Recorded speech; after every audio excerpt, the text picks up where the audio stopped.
All right, Jastin. A through Z. L. L. I think you picked that because you knew what I was going to bring up. Mm-hmm.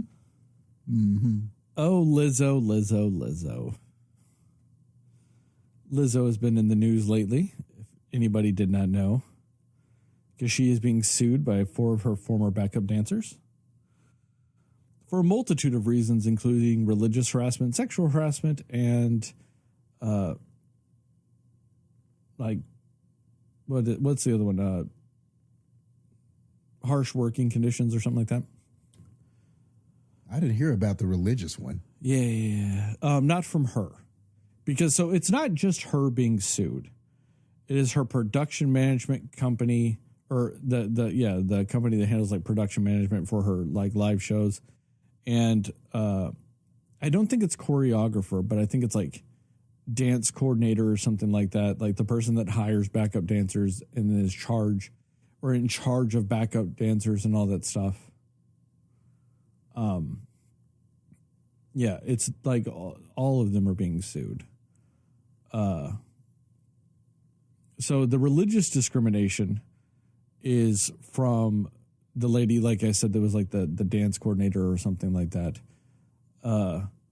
Apparently she would constantly ridicule people for not being Christian. She would ridicule them for having premarital sex, all of those types of things, whilst also trying to get them to do sexually inappropriate things themselves. Like she would just randomly perform fellatio on bananas around them and all those types of things, and have other inappropriate types of conversations at work and stuff like that with, around them. So a lot of that part of that stuff is from that lady. Lizzo is also being accused of sexual harassment in the regards of they went to a strip club somewhere in another country. I don't remember where. And she was pressuring her backup dancers to touch the performers, all those things. At one point, the performers were inserting bananas inside of them. And she wanted the backup dancers to pull the bananas out of performers with their mouths and stuff like that. And Lizzo has also been accused of, oddly enough, fat shaming some of the dancers, claiming that she could tell they've gained some weight and stuff like that they can't be doing that. Also accused of throwing dildos at people. Lizzo is also accused of, when it comes to like the harsh working conditions and same with the production company, to force the dancers to learn the dances, more or less saying, hey, you're staying here until you learn it, or otherwise we're going to fire you. So much so that some of the dancers like soiled themselves because they were afraid to even just take bathroom breaks. Because they had to stay and learn the dance moves and stuff like that. One of the other things is discrimination based on a disability. So one of the backup dancers has had some eyesight problems that was documented and known supposedly by the production company, and needed to record meetings so that because she couldn't always like see stuff or couldn't be there, would have to go deal with that, but would have somebody record the meeting so that she could maybe go to the doctor while the meetings were happening and stuff like that. And Lizzo like freaked out about that and supposedly like went off on people about that and all kinds of stuff. And they were not being accommodating of said disability.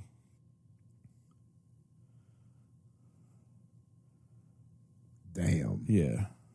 That is a lot.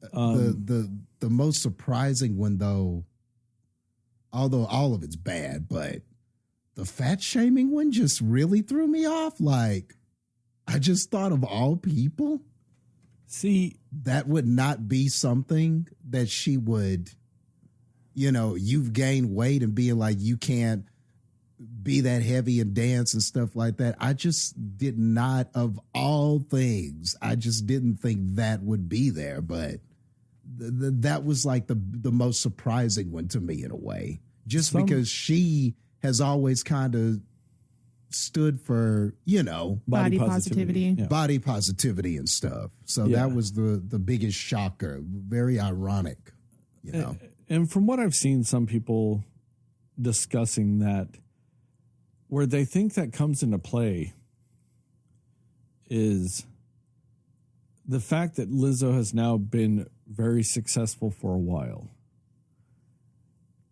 That things like that end up coming from a place of a class status. Lizzo's got money. And when you then look at, so she can be like that because she has money. Whereas if you're poor or you're under them as far as class goes, you can't afford to be that way. I'm not trying to shame our former president or anything like that, but it's kind of like when Donald Trump would call women too fat.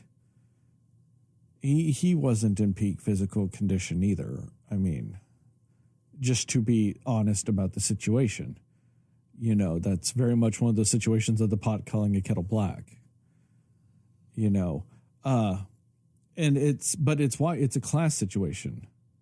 You got money, you've got opulence, all this other stuff. Okay. You can be overweight. If you're poor, you're just fat and lazy. It's that type of difference. Yeah. Or I'm the star. Yeah. That so mentality. what I say goes. Yeah. And you need to be this type of dancer. And why aren't you falling into these guidelines the star has set for you? Which is, man. Yeah. Now, with all this, Lizzo's response to this was they were fired a long time ago and they're mad about it. So we'll see.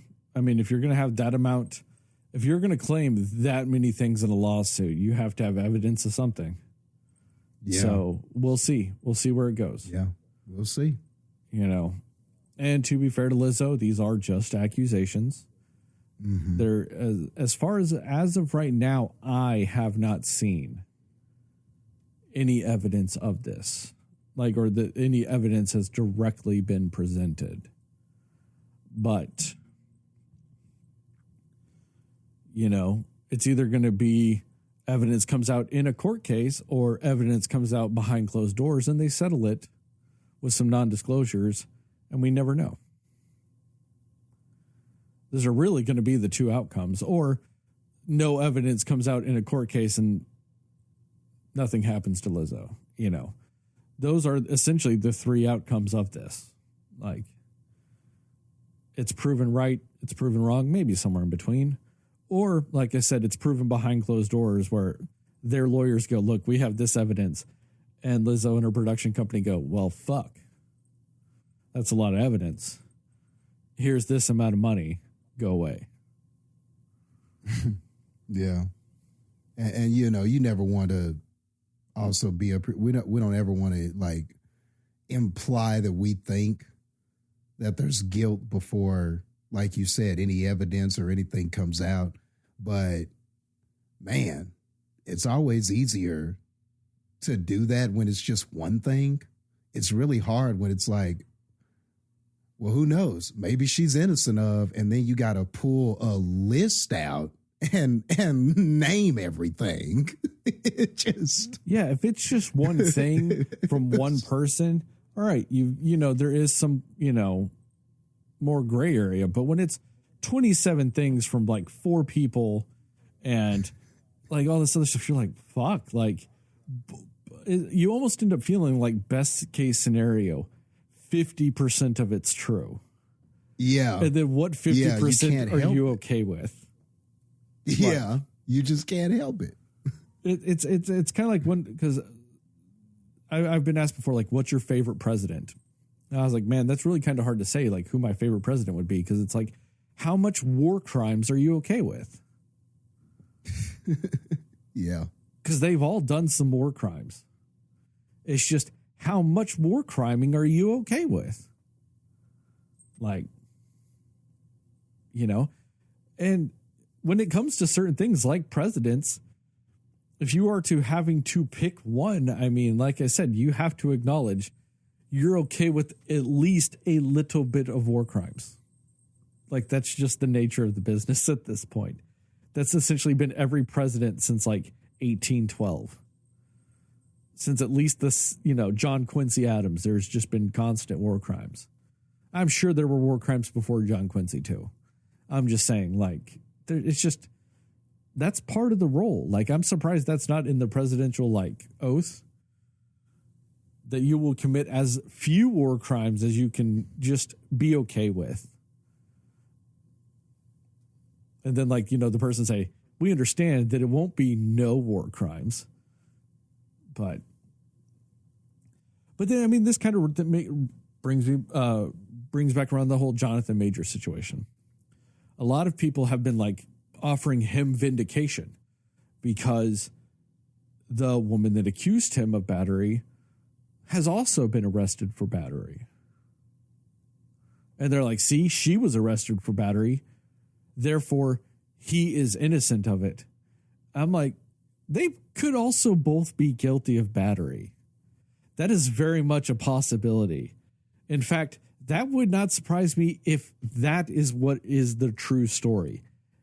They both did some battery.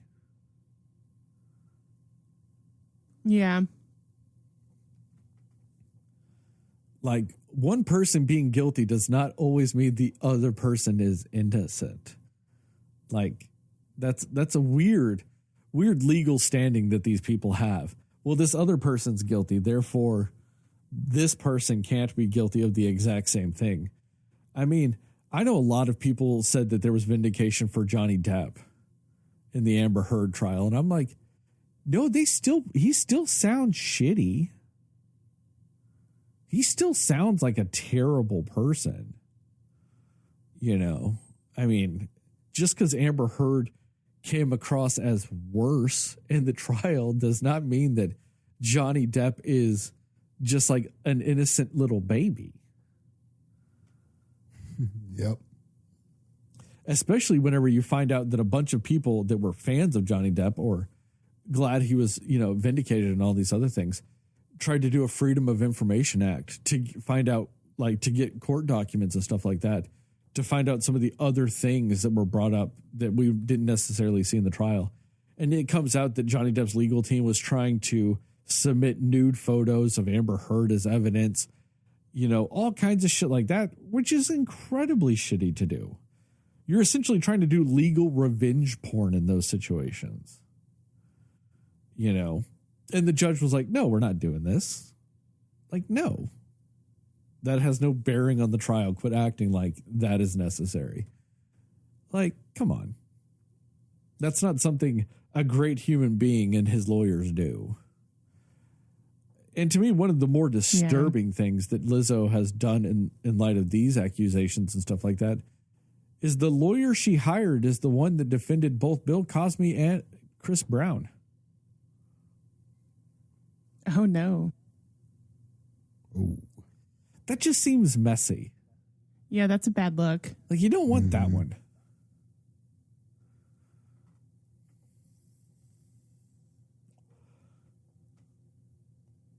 Yeah. In other news, a ton of movies have been postponed. Kraven the Hunter's no longer coming out this year. Venom's coming out, I don't know, sometime next. Venom 3's coming out sometimes in next summer. They have postponed Beyond the Spider-Verse indefinitely. Yeah, there was... Sad about that one. And I do want to do a retraction from something I said in the Spider-Verse episode we did, that when I was like, oh yeah, they're supposedly, like, you know, they've almost finished the third one. That's why it's coming out next year. Apparently that wasn't the case. a couple of weeks after it came out, one of the, like an animator that was working on the movie anonymously said, like, he's like, the movie's going to get postponed. We've barely started. And that's the thing, is that was the common thought, that they kind of did them back to back, you know, like as you're finishing the animation for one, you're already moving on to the next one type of situation. Apparently that's not the case. So the thought in Hollywood that it was going to get postponed anyway, and then now they're using the writer's strike and the actor's strike as reason to postpone it anyway. There is talks that Dune 2 might get pushed. There's talks that Aquaman 2 might get pushed because they were doing more reshoots on it. Because, you know, that's fantastic. So, yeah, they're probably postponing that too. What else? Some other stuff. Pretty much anything by Sony got pushed. But we'll see. Yeah, that's a lot of stuff.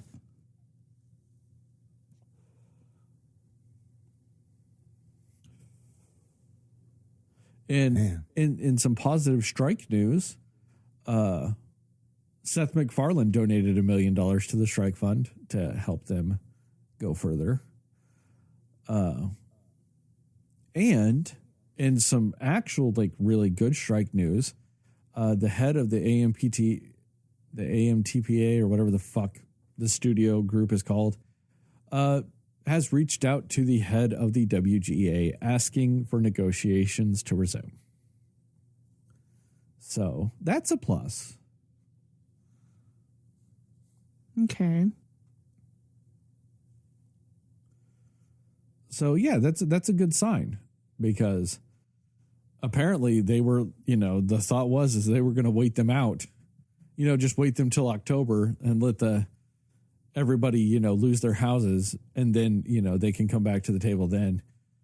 Well, all that bad press and then all the money that the writers and actors have been getting donated to them, they're like, well, fuck, they might be able to outlast us at this point.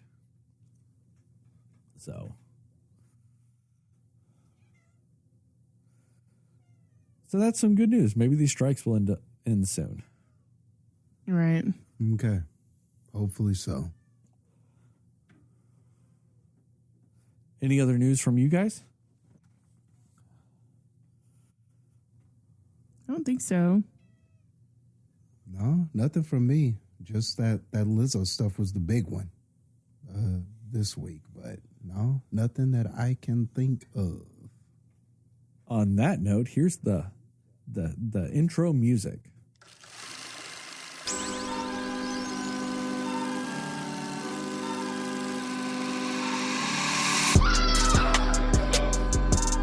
Somebody will listen to me.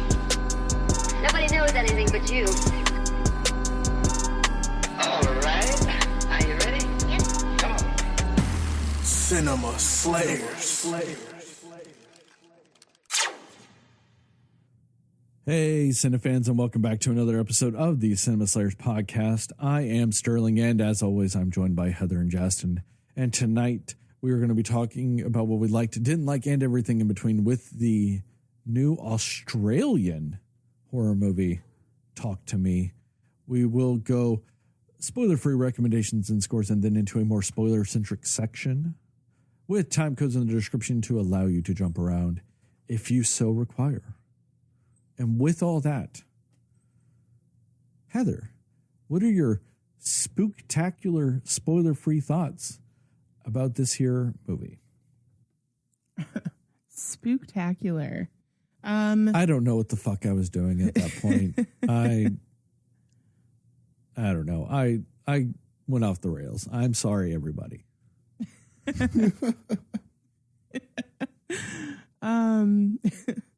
Yeah, I think, I mean, overall, I would say that this was a pretty decent movie. I think there's some of the things that I think might have been done a little bit better.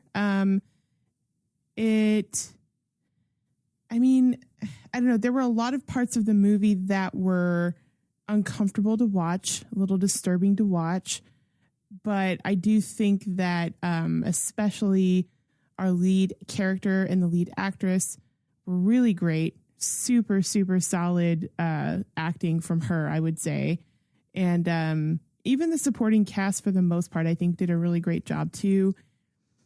Yeah, I think it was, it's one of those where I knew the very basic level of what this movie was about based off of the trailer. But there's definitely a lot more to what's going on in the story than they show you, which I appreciate that I wasn't aware of everything I should expect from this movie.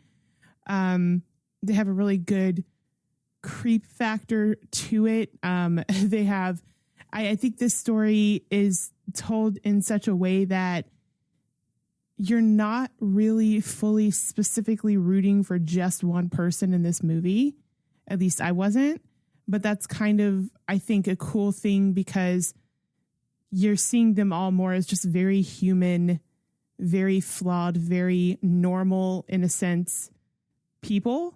And that, struggle with certain things and have their own things about them. So, yeah, it's, I like that they did it that way, but at the same time, it did make some of the actions of some of the characters very frustrating for me. But I think that was the point. I think the point was to be frustrated at how they were going about some of these things. Yeah, I mean, there were definitely some very creepy moments to it. I don't know. I think it was just it was a decent movie. Like, I think there's some things about it that are a little up in the air for me that I wish were a little bit more clear. But it was original. It was unique, and I did like that about it. And yeah, I mean, it was overall, it was decent. It was a pretty decent movie.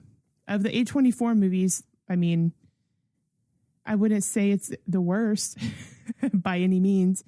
Yeah, I think, I mean, I would put it up there maybe in, probably top 5 A24 horror movies for me, I guess. But yeah, it's decent. It's pretty decent. Jastin, what about you?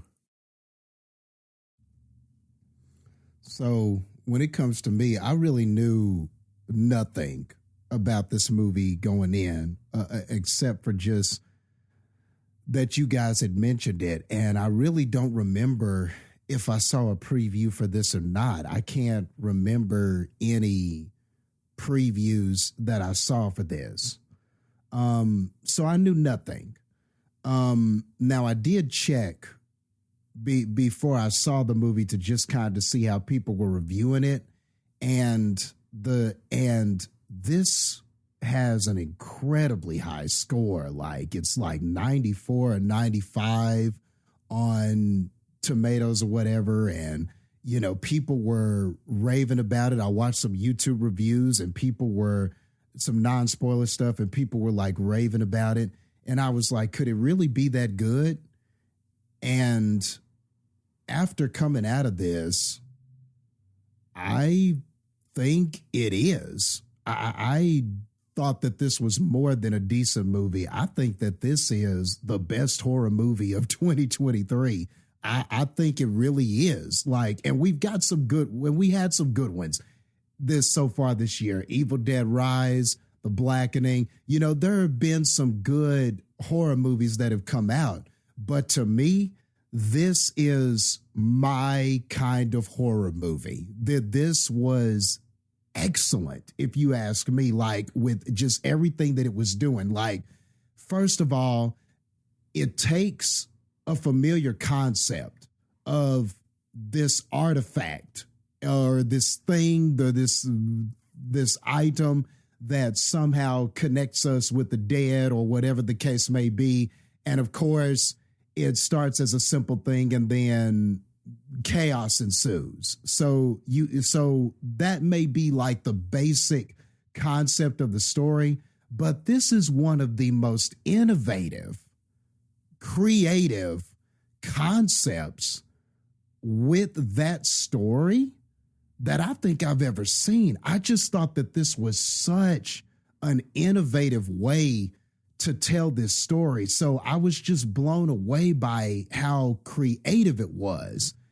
I think because of how creative they were with the story, I didn't find it so easily to predict. Like, I thought that it kept me on the edge of my seat. Like, That's I was true. just wanting Yeah. to know where it was going. What is it going to do? What are we going to do next? And stuff like that. And it made some decisions that I didn't see coming. The acting performances are all good, but make no mistake about it, Sophie Wilde is the star of this movie, and she really carries it. I thought she was great.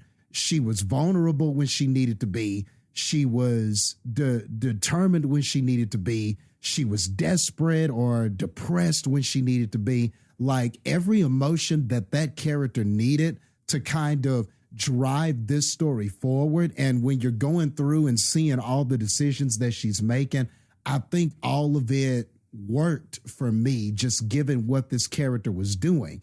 And good old me, like, I like when a horror movie says more than just what its premise is, because this is the kind of movie where I think it could have leaned heavily on its gimmick. And then beyond the gimmick, there was nothing else to say. There was nothing else to be there of substance.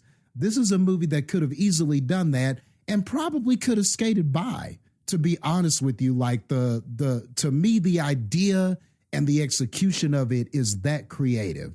But it also had something to say beneath the surface. There's this real lesson about being able to communicate your grief and your depression and the inability to do that, and how you and your friend circle can handle that the wrong way. Your parents can handle that the wrong way. And ultimately, if you're not letting the right things in, you can let the wrong things in. And ultimately that can consume you. So I think that all of that was in there. So yeah, I thoroughly enjoyed this. It kept me on the edge of my seat. And even when it made decisions that I saw coming, it did it in such an interesting way. It moves at a very brisk pace. There's never a dull moment. I think it's 90 minutes, so it's in and it's out. It doesn't overstay its welcome. And honestly, I had a great time watching this. And I believe that the people who wrote this and the directors are like YouTubers. I want to say they are like YouTube people. So this was their first project. Man, if you had told me that this was done by experienced directors, I would have believed you. I would have believed that, okay, this was done by somebody with some experience and some skill. But what a story. I hope that this ultimately does well at the box office and it more than makes its money and everything, because what a story this is that these YouTube people, these video makers and stuff like that, made this movie and came up with one of the most creative horror movies I've seen in years. So yeah, man, I thoroughly enjoyed this. And like I said, I believe strongly it is one of the best horror movies of the year. To go into some of the things you just talked about, Jastin. These directing brothers, you want to know what one of their next projects is, Jastin? Because it'll be a big boon for you. What? Street Fighter. What? Yes. Yo. These guys Nice. can Now I'm excited. a new Street Fighter I'm movie. excited. I'm excited. If these people with their skill are doing it, Have they you might watched- actually do it justice. Did you watch any of their YouTube stuff? No, I should have, but I did not get a chance to They do do that. a lot of fights and a lot of like YouTube violence, like fight stuff, like little shorts on YouTube. Okay. And Okay. that's actually why they were tapped to do Street Fighter, was that shit. that they would do. Okay. And see, just from That's what pretty you're cool. telling me, I would have expected this movie to be like this real, like fast paced, yada, yada, yada, yada. But man, like this movie was patient with what it was doing with the blood and the gore and the tension and all of that kind of stuff. I was shocked when I heard that these were YouTube people. And now I'm even more shocked that they're people who do like action stuff. I mean, man, they showed such patience in this movie and really adapted those techniques of less is more. And I think it was very effective. Also, do you guys know the Australian kids TV show Bluey? Or know of it? Yeah. It's a kids show that apparently a lot of adults like because the adults aren't idiots. Like they actually talk to their kids, and it's called Bluey because it's about Australian shepherds, like blue heelers. You know, what the concept first started with one of its executive producers. So that's just another weird little tie-in to things. Is an executive producer. He also plays. Did you guys ever see that little Marvel one shot of Thor during Civil War where he was like with his roommate? Yeah. The roommate's the guy I'm talking about. Okay. Yeah. Okay. They Yeah. were great. Okay. But yeah, he's one of the guys that came up with the concept of this movie. You know, executive producer on one of the biggest children's shows in our modern era, played the roommate for some Thor shit, and also came up with this movie. Guy seems creative as fuck. Exactly. Like what? Like what even is in this man's brain? Wow. But also, I'll jump into box office real quick. How much do you think this movie cost to make? 12 million. Heather, do you have a guess? Or do you know and you just don't want to say so? I feel like I didn't. I'm going to go with 8. 4.7.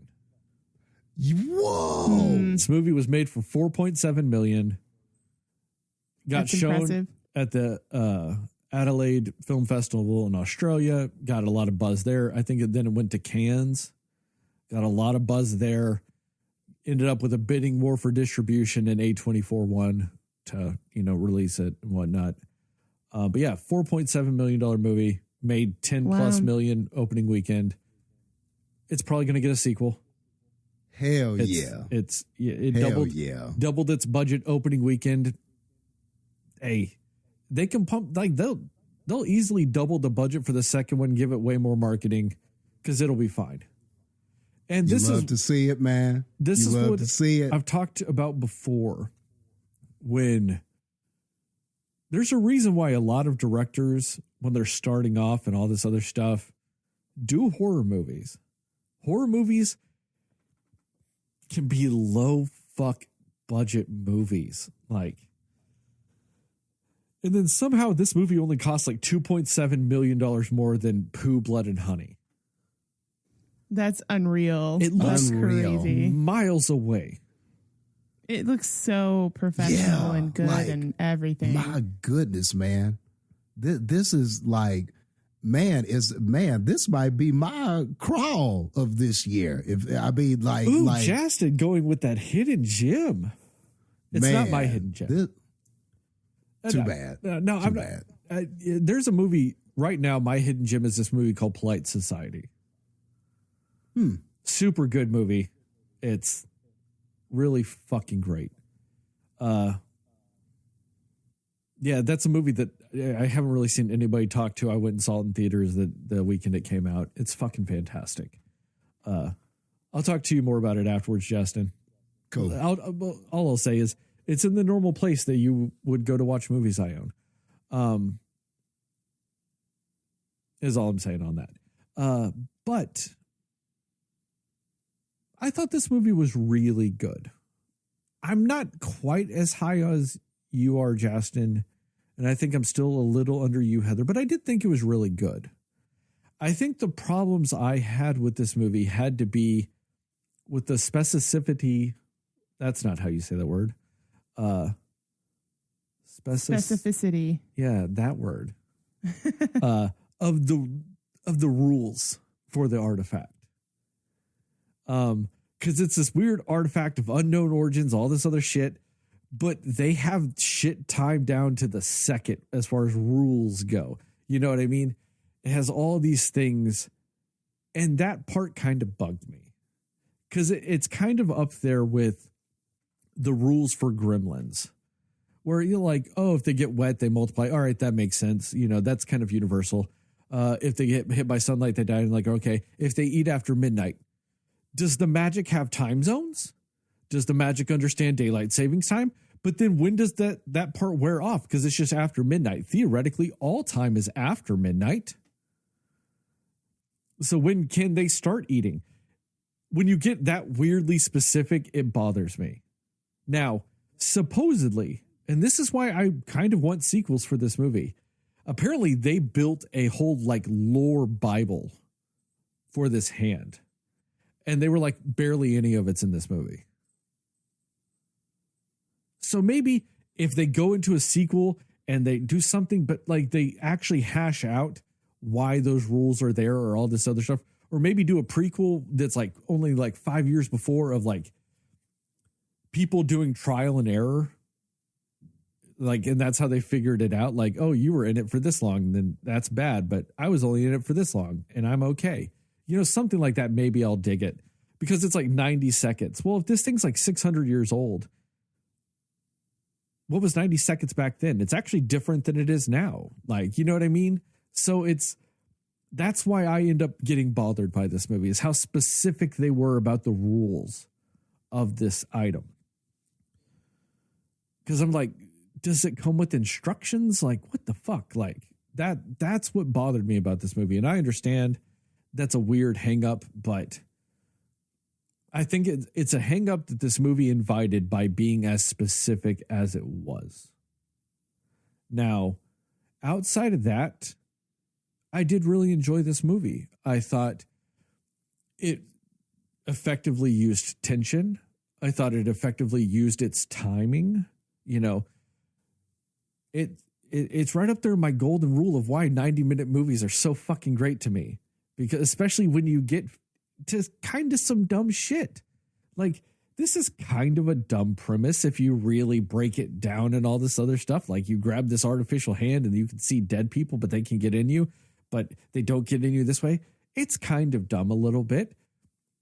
But in a 90-minute movie, you're not really giving me a reason to go, nah, you dumb. You're just kind of telling your story. You're getting in, you're getting out, you know? And then, you know, if they do make this a franchise, sure, you can expand upon some stuff later. But like, I did appreciate that this movie did not, while the movie is playing, I'm not sitting here going, well, that's kind of still dumb a little bit. Because like I said, it's kind of dumb on paper. I'm not saying it's dumb in practice. It's just kind of dumb on paper. It's a silly concept, you know? But I think this is, it ends up being a very effective movie. The acting is really great for especially being a bunch of teenagers. Great acting. This may be a spoiler, but I don't think it is really. This movie is also kind of an allegory for teenagers experimenting with drugs or experimenting with alcohol. And I think it did that very effectively. I think it did it in a way that, like, It Follows is also about sexually transmitted infections and stuff like that, you know? So I dug the way it did it, or like how The Babadook is an allegory for grief, you know? I think it effectively did the same thing. And by doing it like something like that, I think it becomes universal in a lot of ways. And I appreciate that, something like that, a little bit more than some of these movies that are like allegories for mental health. Because like some of these allegories for mental health end up being problematic for some of the mental health things that they are trying to tackle. And when you do it like this, I don't think you have as many issues with it. You know, whenever it's something like, you know, teens experimenting with drugs and alcohol.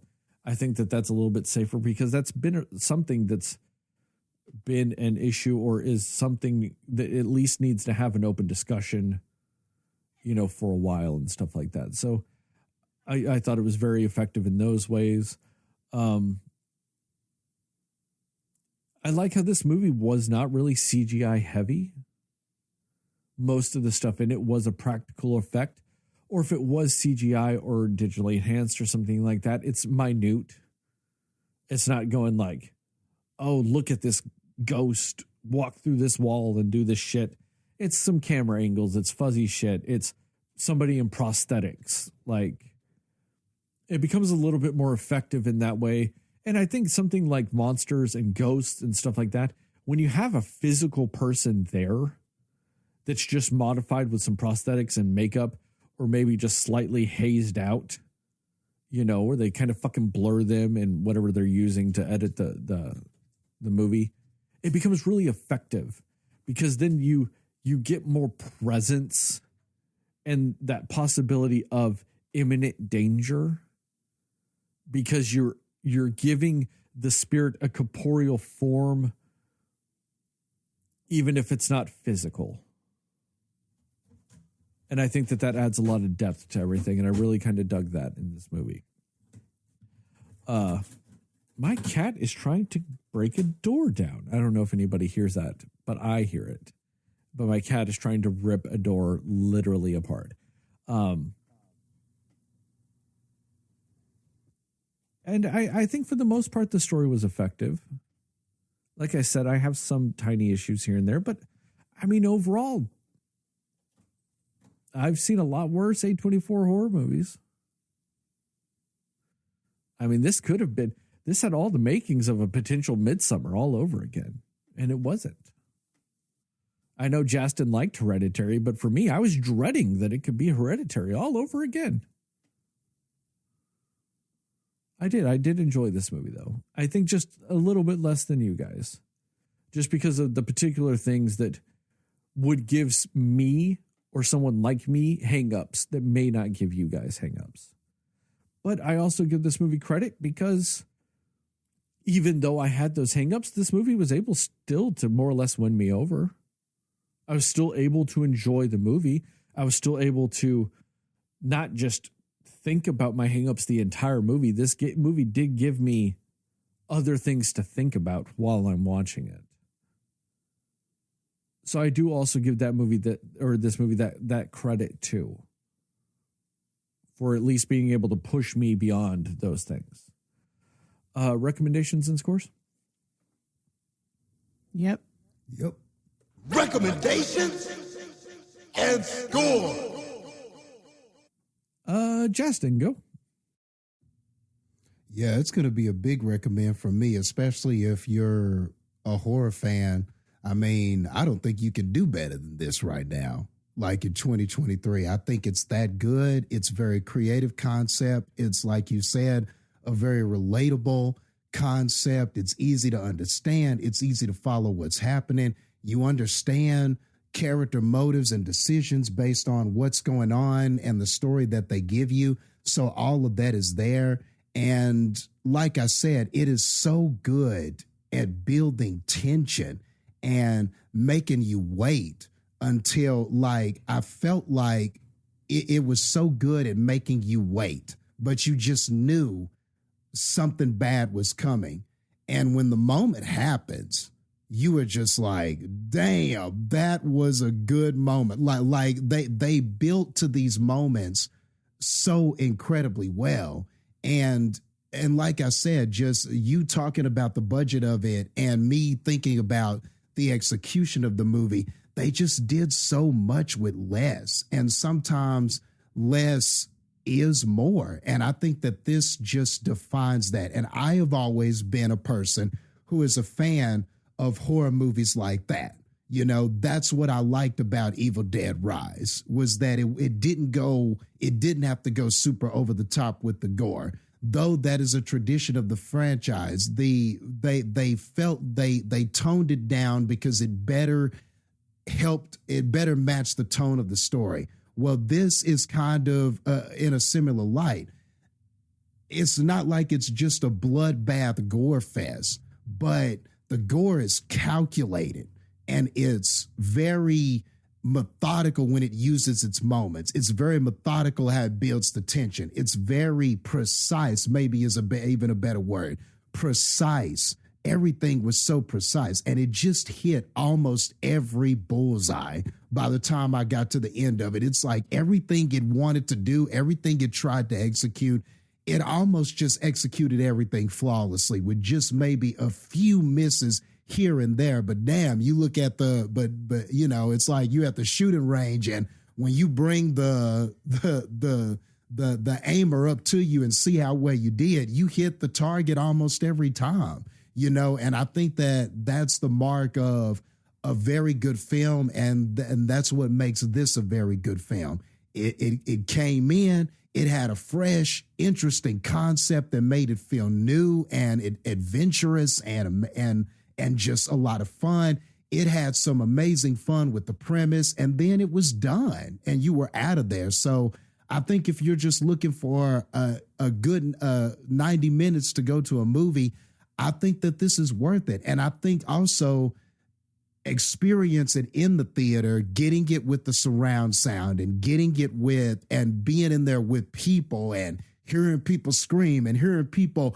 I mean, there were times in the movie it was just pin drop quiet because everybody was just hanging on what was happening. So I think it was great to be in a theater and be a part of that atmosphere and experiencing it with other people. I think that that was part of the fun as well. So, I mean, yeah, you could watch this at home and chilling and on your phone half the time and shit. But I think going to the theater this was a very fun experience going to the theater. So I hope that a person would go and experience it in the theater, because I think it really helps to see it that way and to have your full attention on it. With that being said, I'll go 93 dead kangaroos that you should have killed out of 100.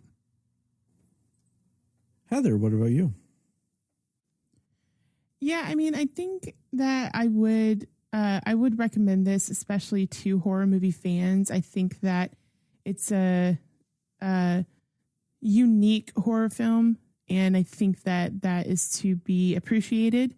So yeah, I would recommend it. I think hearing a little bit more what you were talking about earlier, Sterling, with your like hangups you had with this movie, I'm thinking like the reason for my conflict that I have of this movie is more just the fact of I feel like there were hardly any good decisions made by any of the characters in this movie. And I think that that's kind of why I'm like, I liked the story they told, you know, and I liked kind of like how they fleshed out some of the characters. But I just feel like at almost every turn, there was just a bad decision made. And I think that's why I wasn't used to that, I guess. Like usually in a horror movie, you at least have that one smart person, right? Or that one very person that comes in handy that kind of, you know, comes to their senses and is, you know, smart about what they do in the movie. And I just feel like a lot of times in this movie, when it's at a particular point, yeah, each character does something just makes a bad decision. And I think maybe that's what my hang up is with it, because otherwise, yeah, like you guys were saying, the story of it is really good. It's very interesting. It has a lot of those creepy elements, and even like the dark, you know, tone of the movie, like the dark nature of it and visuals of it are so dark the entire way through. And that's cool. That looked cool too. I liked how it was very ominous looking in it as well. But yeah, I think that maybe that's the reason that I'm not at like, oh, it's a great movie. You know, maybe that's it. And I think that you can make the argument for they didn't make good decisions for a reason, or they didn't make good decisions if you look at it in the scheme of the underlying message of the movie. But in the actual events happening in the movie, I'm just like, oh man, everybody should have done something different here. Like, and yeah, that's kind of just where I would say I feel like there wasn't really a whole lot of character growth in that particular area. Again, the acting is great and the characters themselves are interesting. But yeah, it just feels like a lot of just not making good choices throughout the movie. But other than that, yeah, I really did think that they did a lot of really cool things with this movie. And the concept of it and the idea of it's really cool. But yeah, I guess I'll go with. I mean, it's also just so impressive that those guys from YouTube are the ones who directed it. I think that's just really cool. But I think I'm going to go with 78. 78 medium hands out of 100.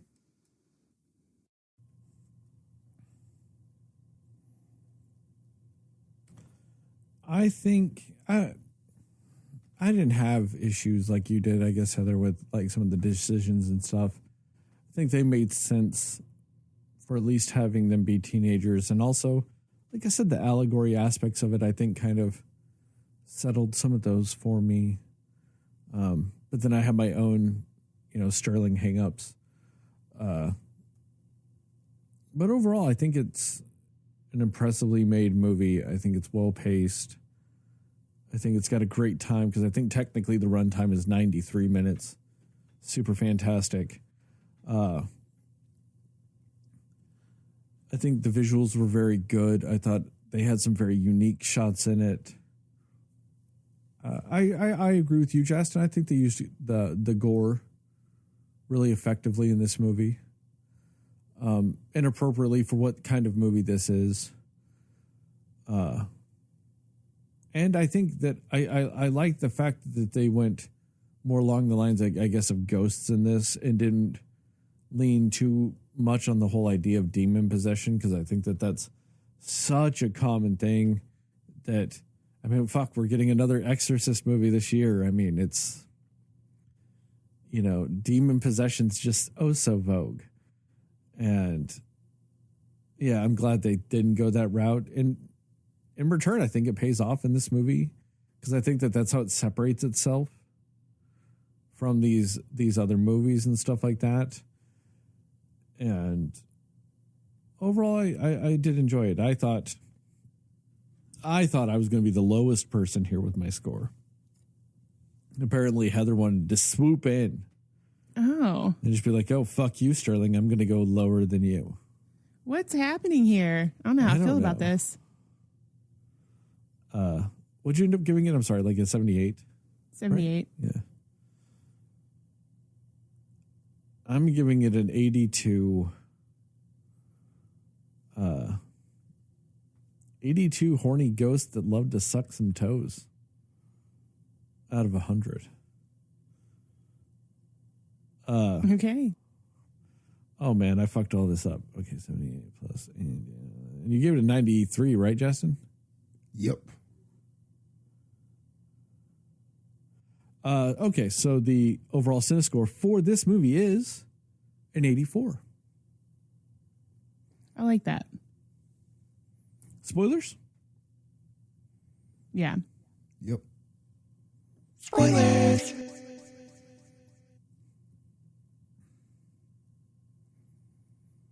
I hate to do this to you, Jastin, but I'm jumping to the end of the movie. But I'm doing it to ask a question, though. So there are two prevailing theories of what happens at the end of this movie, and I want to ask y'all's opinion on it.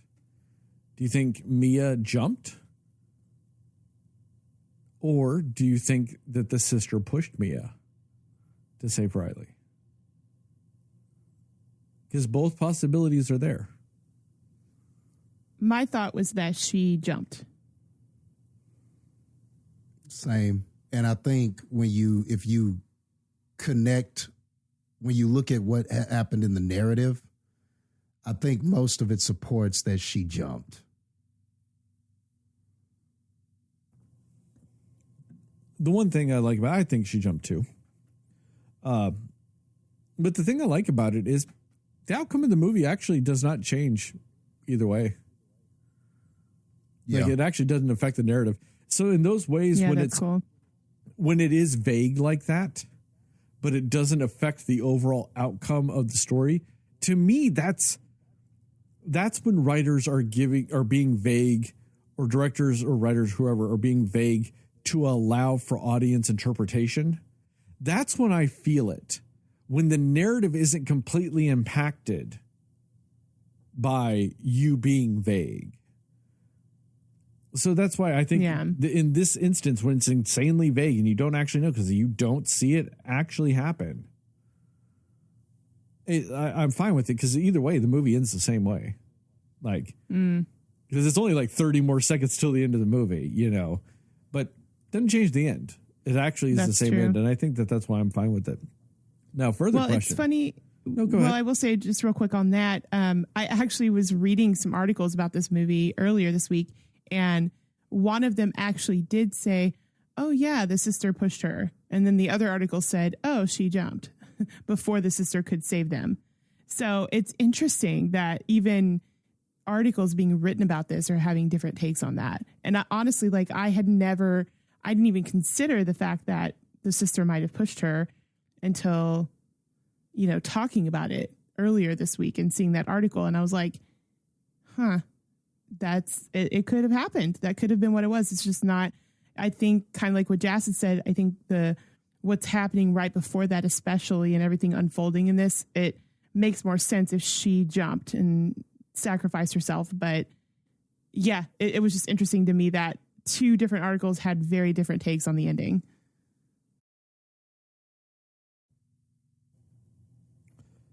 Go ahead, Justin. I can see you want to say something. Yeah. I just think if you are a person that thinks that she was pushed, then I would say that makes the movie of lesser quality than if you are a person who believes that she jumped. Because most of the narrative supports if she jumps, then it's a full circle kind of moment with what we were shown throughout the narrative. If she jumps, if she got pushed, it's sort of, I mean, could that happen? It's like you said, could that happen? Yes, but narratively, it doesn't fit that she got pushed as well as her jumping, in my opinion. I think there's one big, like, clue. I don't want to say clue. To me, the reason why I am team she jumped is throughout the movie, when the mom or the ghost of the mom or something impersonating the mom or however you, like whatever it ends up being, because it doesn't directly say, and that's fine. Throughout the movie, it says, you need to save Riley. I'll protect him. I'll keep him safe here. You need to save Riley. I'll keep him safe. I'll protect him. And then they're at that scene, and the ghost mom puts her hands on Mia's shoulders, and she's saying, like, it's okay. You need to help him. I'll protect him. And then she follows that up again by says, he will be with us. For the very first time in the whole movie, the mom ghost refers to the plural, which is also more or less the big bad of the movie, is that collection of ghosts or spirits or an entity impersonating multiple ghosts, maybe referring to itself in the plural, because it's referred to in the plural multiple times in the movie. But for the very first time, right before the scene where she's pushed or jumps or whatever, the ghost changes to the plural. And to me, when I saw that happen, I saw that as that was the slip up. Because right after that, it goes to Mia's eyes. And she's got like tears in her eyes and she's just like staring forward, like with focus and whatever. And the next thing you know, you're in the POV of the car and you see something hit it. But to me, that's Mia realizing it's not her mom. That is that collective entity. And that she's of just bad done guys. all this Yes. for nothing. Yeah. She realized she had been bamboozled.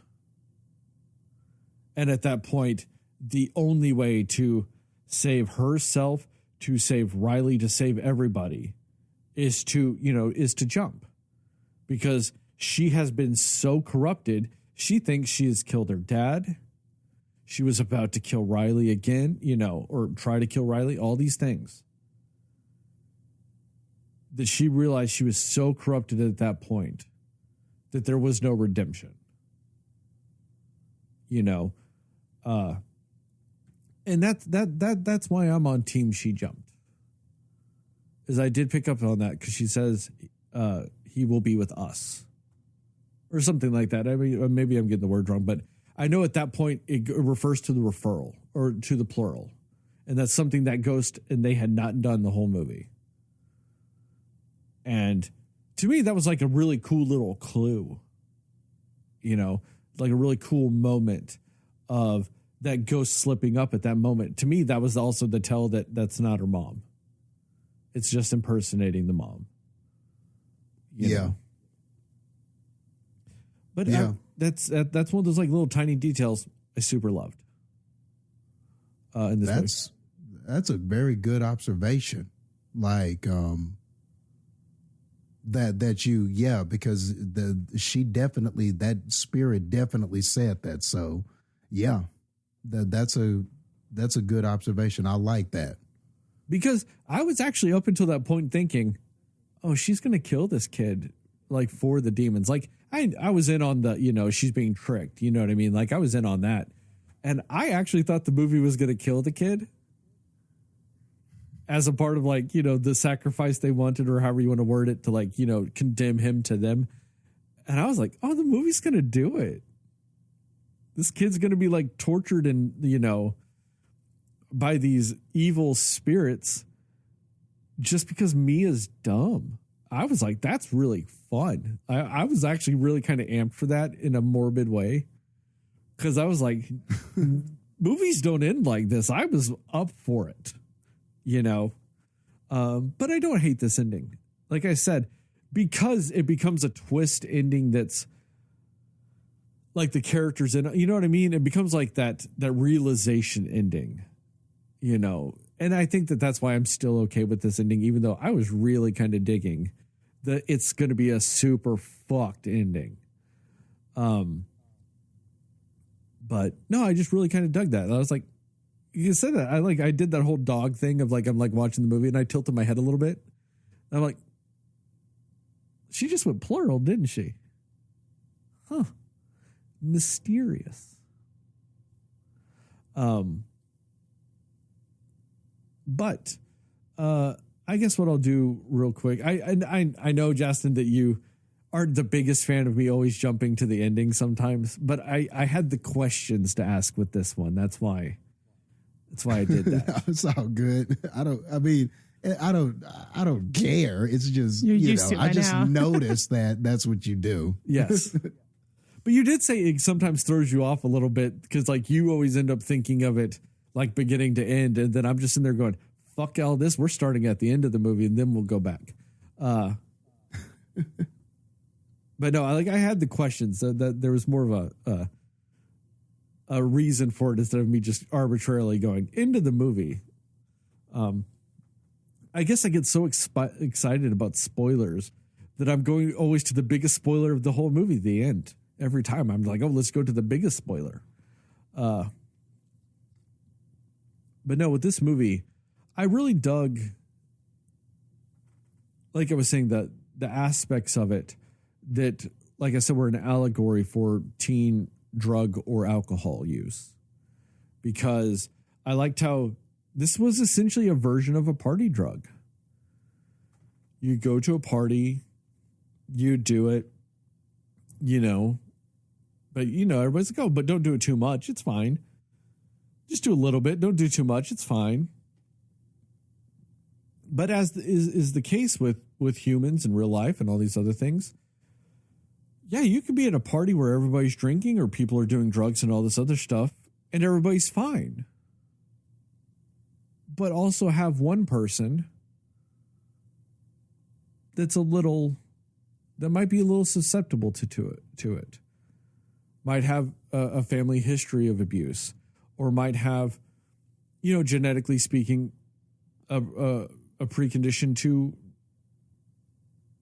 more likely to become addicted, or just be in the mental state that leans in towards addiction, as in having a tragedy or something like that happening in your family and dealing with that maybe in unhealthy ways, And so I liked how that was like kind of the story with why Mia got kind of hit harder than the other kids, and why she became so obsessed with it when other people didn't.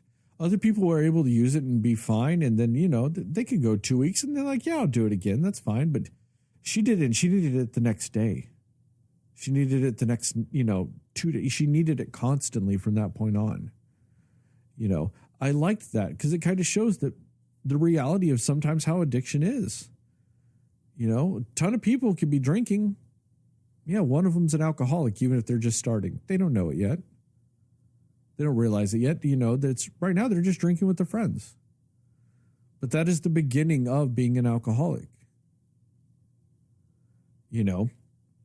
And I dug that because that's exactly how this movie portrayed that hand.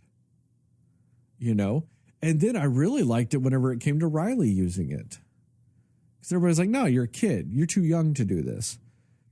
You're fucking allowing spirits into your body. Is there really an age in which that's dangerous and then when it's also safe? No. But I liked how they treated it like there was. Like, no, you're 15. We're 16. We can handle this. You can't possibly handle it at the young age of 15, And that's kind of how people act like with alcohol sometimes. You'll have a bunch of fucking 17-year-olds telling the 16-year-old they're too young to drink. And it's arbitrary at that point. Like, is there really any moral high ground at that point? No, not really.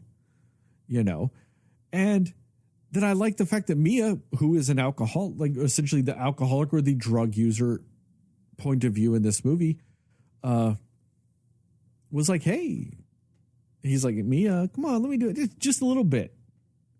And that's more or less like her going, okay, well, all right, you can't do a keg stand, but you can have a beer. Your sister's out of the room, you can have a beer because I'm the cool friend. And then, the kid who's younger, it ends up going worse for them because, it's a different social situation. There's more anxiety and more peer pressure to look cool for older kids, all these other things. Shit goes wrong, and then it gets dangerous real fast. And that's what happens with Riley in this. I really fucking dug that. It really kind of lines up with some of that stuff. This, to me, was a more effective version of, this is your brain on drugs than any of those fucking commercials were back in the day. I remember when I was a teenager, there was one of those anti-weed commercials that was like, a girl's like pregnant and she's like 16 and pregnant. And she's like, we only got high once. Apparently smoking weed led to her being pregnant. And that's how dumb those commercials were with it because they were out of touch with how the reality is sometimes. I've always had this theory of when it comes to the anti-drug mentality of high schools and schools like that, I've always had the theory that they actually help create drug users because because to me, it's the same thing that happens with abstinence-only education. Because you lie to the kids. You don't tell them the truth. They're like, hey, if you do cocaine once, you will be a cocaine addict. You will blow $9,000 a day trying to get cocaine. All this shit. They're like, if you smoke weed once, you will be addicted, and that's a gateway drug. You will be doing heroin within 2 months of the first time you smoke a joint. It's the same with sex. They're like, hey, the first time you have sex, the girl will get pregnant. You will get AIDS, syphilis, you will get every fucking STD possible. All these things. So then what ends up happening, because that's what you're taught, what ends up happening is you'll see somebody smoke weed. They're not addicted to heroin now. They're not doing all this. They just smoked a joint. So then you're like, well, okay, they lied about that. And then you smoke that joint. Then you end up wondering, did they also lie about cocaine?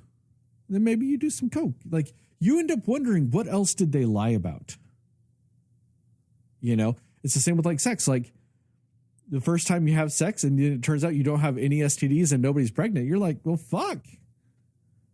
All this shit they lied about, then you didn't end up getting STDs because, you become stupid. And I say all that because, like, I like this way this movie portrayed it. It showed that there are both society speaking and, all these things. There are essentially good and bad things about some of this stuff. Some people can go to a party, have a couple of beers, have fun, wait it out, get sober and go home. No harm, no foul. Some people binge drink and they get fucking loaded and then they try to drive home and they are dangerous. Both things can be true about the exact same party. And I like that that's kind of what this movie showed with that stuff. You had the two people that own the hand and were like running the hand parties and all this other stuff. A hand party sounds like a weird sex party. But they'd go and they'd do those things, and they've done it, countless times. They did it like 3 or 4 times one night. They're doing it all the time. They never had what happened to Mia. You know what I mean? Like, so I liked how realistic this movie was towards things. And I think that if you are going to be educational about things like that, I think the realistic approach is always is always better. And I like the way this movie did it. Now to the rules.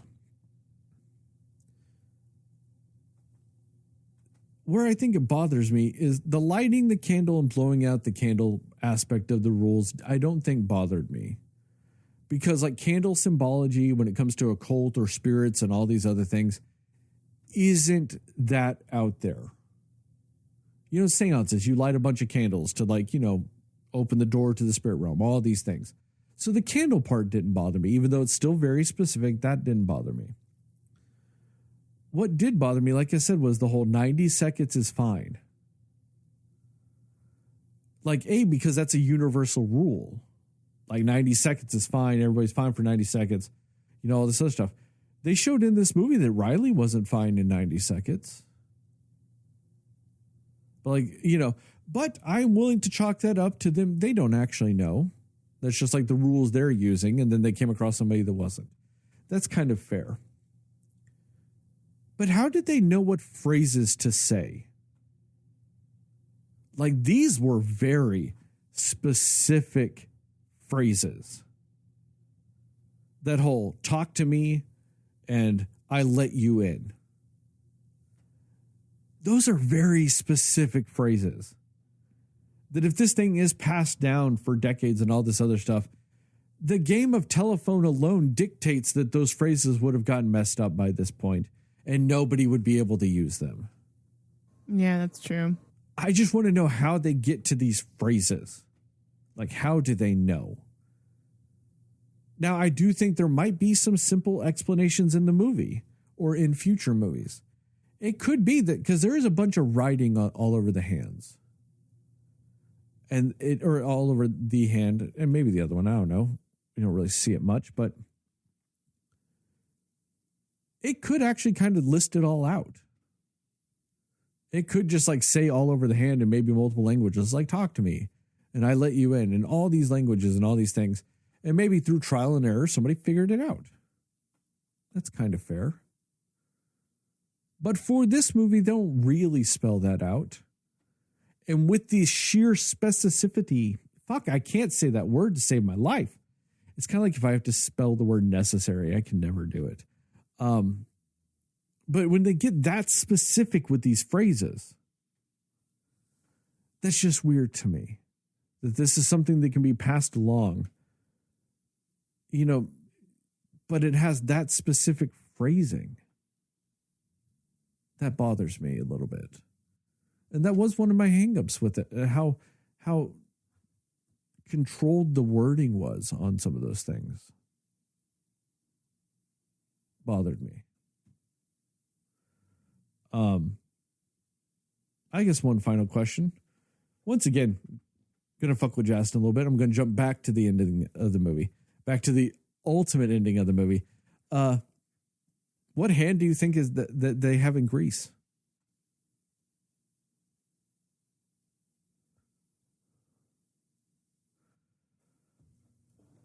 Like, are you saying is that the hand that we were dealing with, or is that the other hand of this person?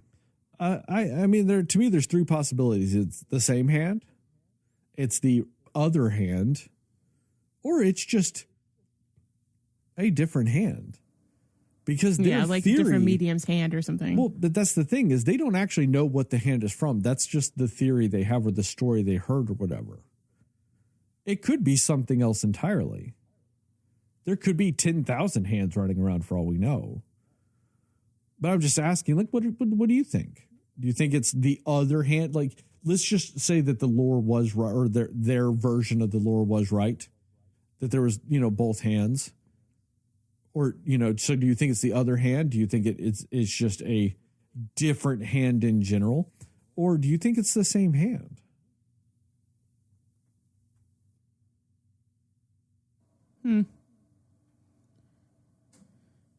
I mean, I'm going to go with it is the opposite hand on the same medium.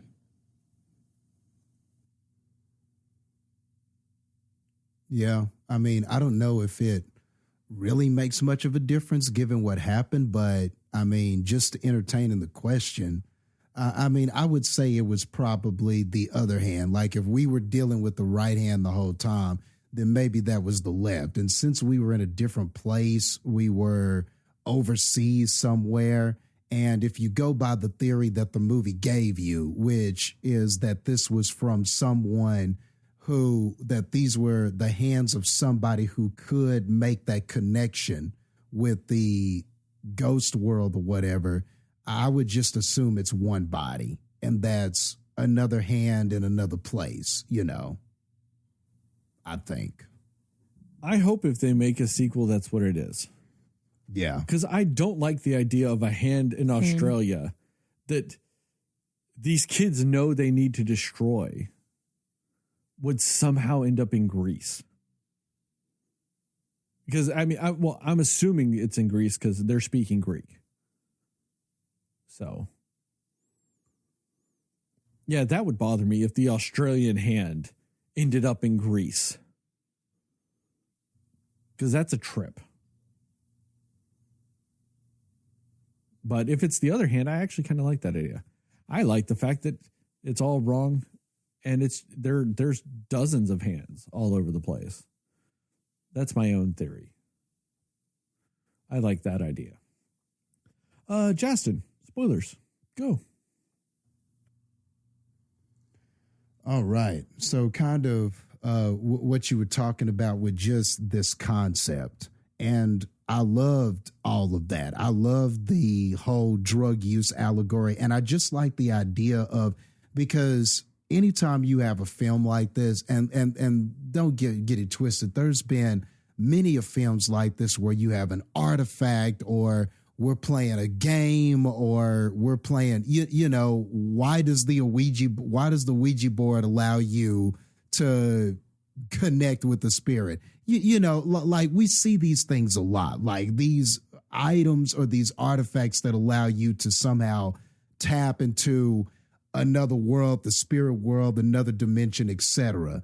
But I think what I loved about this is that they took that concept and said, like you were saying, Sterling, what if it's a party drug and we've got all these teenagers essentially taking a hit of possession? That's essentially what we were doing. Get a little bit of hit of this possession. It won't, it won't hurt that bad. And the rush of that and the sort of out of body yet enter the body experience that it was creating was sort of like it was synonymous with how a drug is at a party and stuff like that. So I thought that all of that was so cool. I thought that that was just something that I've never seen done before with this concept. And so that was neat. And like you said, I think what I loved about the Mia character is that because of the tragedy of what happened to her mother and what she was going through, and you saw her kind of do these things where she's kind of trying to talk to her friend, but the friend is on the phone talking to the boyfriend, whatever. And then you also had the father who was also keeping things from her. So you got the sense that they weren't communicating very well either. So this was somebody looking for an outlet and just found an outlet in the wrong place. You know, this is like that person who finds that drug and, like you said, the pathway to addiction. This is how it can happen, is you've kind of got this person at a weakened state. We're not handling this grief or this tragedy in a healthy way. And it wasn't just her friends, her father, it was her too, holding that stuff in and just not expressing those things in a healthy way. So I think even that sort of speaks to the title of this, Talk to Me. I think that it was very, that the purpose of that title is not just you hold the hand and say, talk to me, and then the ghost connects with you. I think there's the underlying message of that too, of the need to communicate these things, the need to find a better way to communicate your grief, your tragedies, what's bothering you, etc., or you will find the wrong outlet, the wrong release, or you will have a dependency on something that maybe is not a solution. So Mia was a character that not only suffered that tragedy, but she kept talking about being alone, and she always felt alone. She always felt like nothing was there. So the moment she got a hit of this possession and the ghost sort of posed as her mom, and she sort of thought it was her mom, she tried to hold on to that and had to have it and everything like that. And I love how whenever we get to the little brother, Riley was his name, right? Yeah, when we get to Riley and he's taking a hit, and I just love how masterfully that all played out. That was just, that has got to be, to me, that is one of the most memorable scenes of this year in a movie. Oh, yeah. Like, because they waited and they waited and they built and they built, and they're showing you all these things. You're having all these character moments, and they're dropping clues about what's going to happen at the end. And I'll get back to some of those clues in a minute. I like the clue you found, Sterling, but I think there are even more clues in this movie as to why our character jumped. But you know, it's building and it's building and it's building these characters, and they do the thing, they do the possession. And I love how they show you the possession drug, we'll call it, so to speak, the hand possession drug. I love how you got to see it play out the first time and nothing happened. You know, it was cool. You know, everything was fine that first time we did it. And I think, like you said, back to that drug analogy, how, you know, the first couple of times shit can be all right. You know, nothing happened. We all had fun. I was just with my friends. We had a good time. It was cool. And I love how it's just building, building, and building. And when it got to that moment where Riley took that hit, and whenever she saw that it was possibly her mother, and the way that she held on to the hand and it didn't allow Riley to release in time or whatever. And then shit just went awry. And that whole scene where he's bashing himself up against walls and just everything that was happening that and them trying to get control of it and not. And there's just blood and a mulched face and just devastation everywhere. Man, that was such a great scene. And what made it great wasn't even so much the gore and the blood and his mulched face. All of that was on point. But the fact that they made you wait for it, the fact that they built and built and built and you didn't know what was going to happen. They did a whole montage of everybody getting a hit of this ghost possession. And they made you wait, man. And just when we got to the last person, shit went awry. And I like how we didn't have to do all these different possessions and have a ton of different deaths and all of this other stupid shit.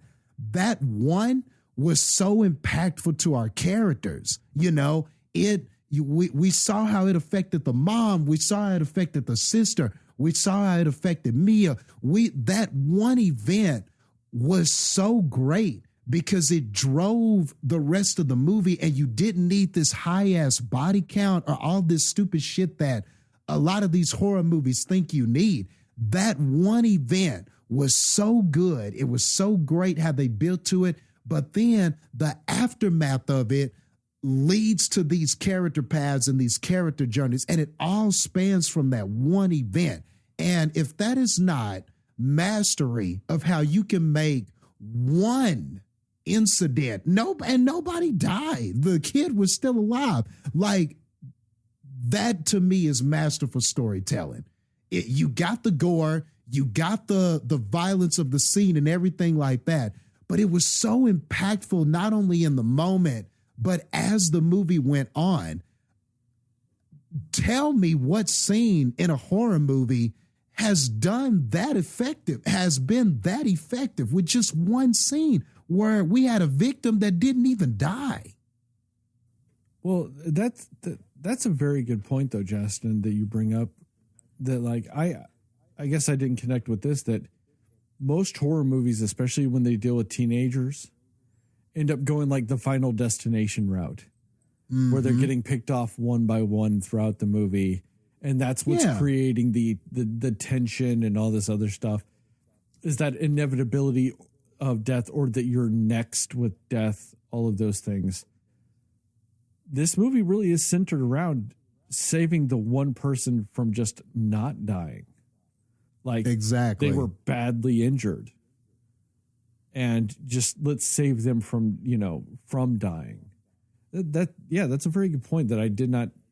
I didn't piece that together whilst watching it. But like when you bring that up, like my first thought when you were like, oh, most horror movies wouldn't go that route, my first thought was Final Destination, where they're like, yep, we're going to pick off these kids one by one throughout the entire movie, Yeah. And I mean, that's just even the fact that we had like you said, we had a bunch of teens here and we didn't have to kill everybody to make a point. And then the movie, and what I loved is and it speaks to kind of the unpredictability of this film, because I totally thought that that's where we were going. And it was playing on my instincts and what I have seen so many times.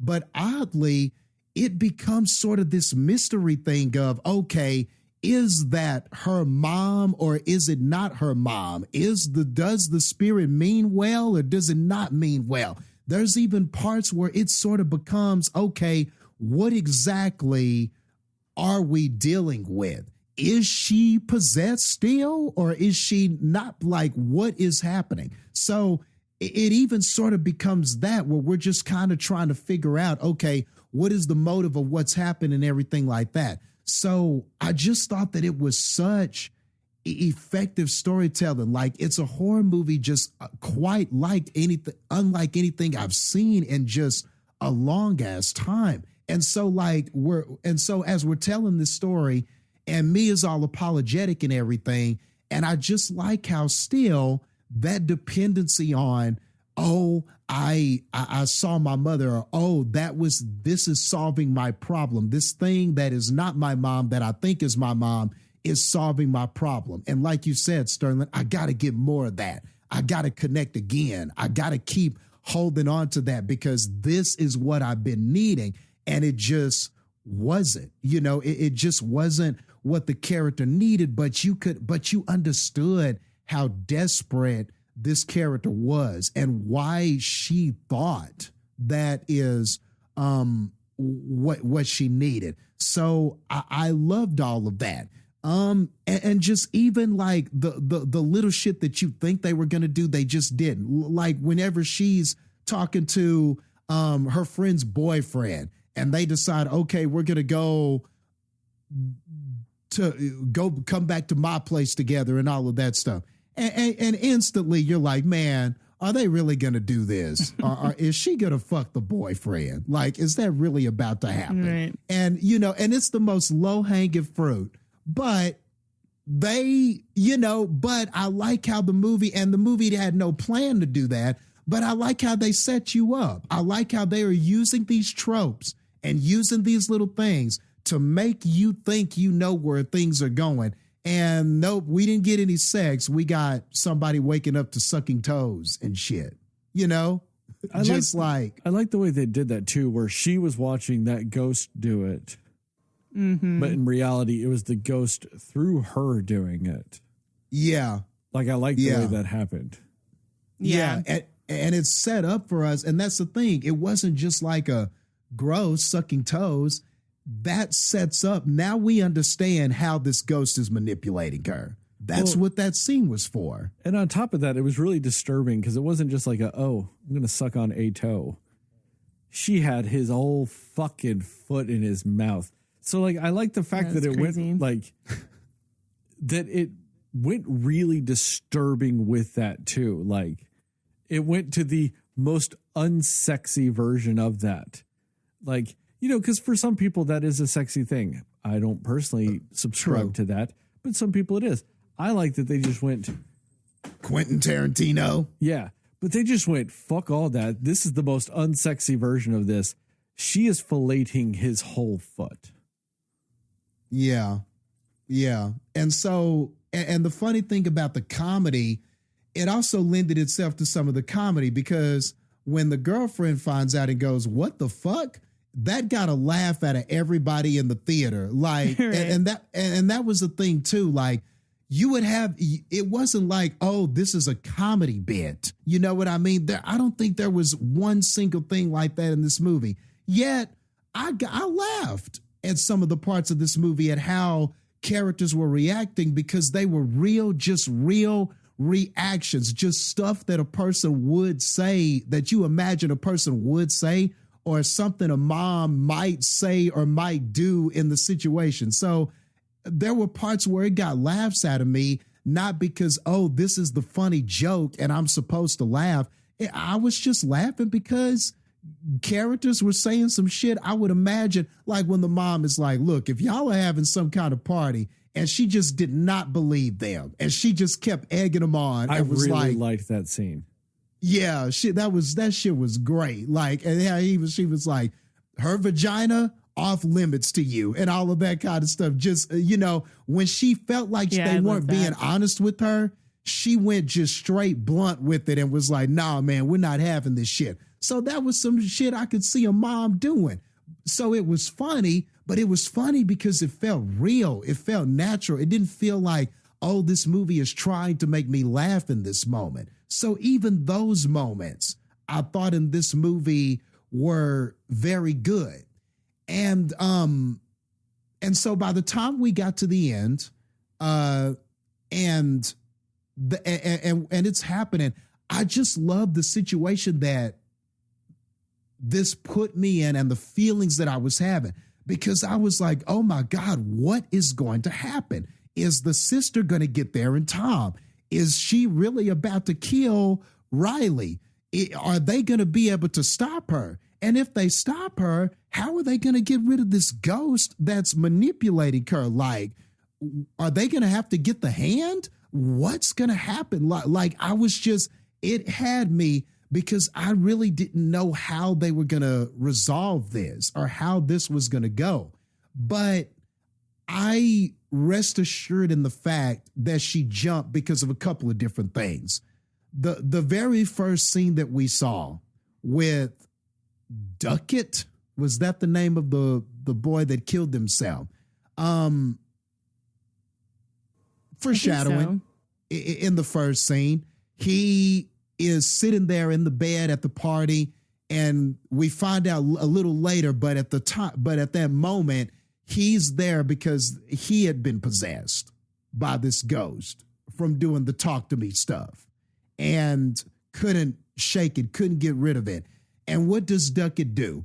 He stabs his brother, somebody that he cares about, somebody who he cares about. Then in the realization that he might have stabbed or killed his brother, Duckett kills himself. And that's what ends the whole thing. That's our first clue right there, that this character jumped. Right there was kind of the foreshadowing that character Duckett had to kill himself in order to rid himself of this possession ailment, because it was too late at that point. And back to what you were saying, Sterling, about this 90 seconds and everything, perhaps Duckett was the one that created the litmus test for why we can only hold this for 90 seconds or whatever the case may be. Maybe Duckett was the first one to go beyond that, and that's how they knew. Or like you said, maybe it is something that was passed down or something like that, but maybe Duckett, since we did have a character die before we kind of saw Mia and these characters interacting with it, maybe Duckett was kind of the thing where they were like, okay, we can't go longer than this because Duckett went all crazy and shit. You know, maybe there's a correlation there to how some of these characters came up with these rules. But I feel like that's your first clue. The next clue is the kangaroo. You know, we got the scene earlier where Mia's driving with Riley, and there's the kangaroo on the road, and it's suffering. And what does Riley say? We got to put the roo out of its misery, and she's unable to do that. And so I think that it was great that whenever towards the end, when she sees that kangaroo jumping around in the hallway of the hospital or whatever, and they kept talking about put it out of its misery, put it out of its misery. They played around with the double meaning to make it unpredictable, and we're assuming that the putting out of the misery and the character is being manipulated to think the putting out of the misery is Riley. But I also think kind of with that realization you were talking about, Sterling, I do believe that there was a realization of the character that now I need to do what I wasn't able to do with that kangaroo. You know, I got to end myself. I've got to put myself out of the misery, because ultimately it was me who was in misery. You know, it was me who was in misery, and it was my sort of dependency on this that led to this whole thing.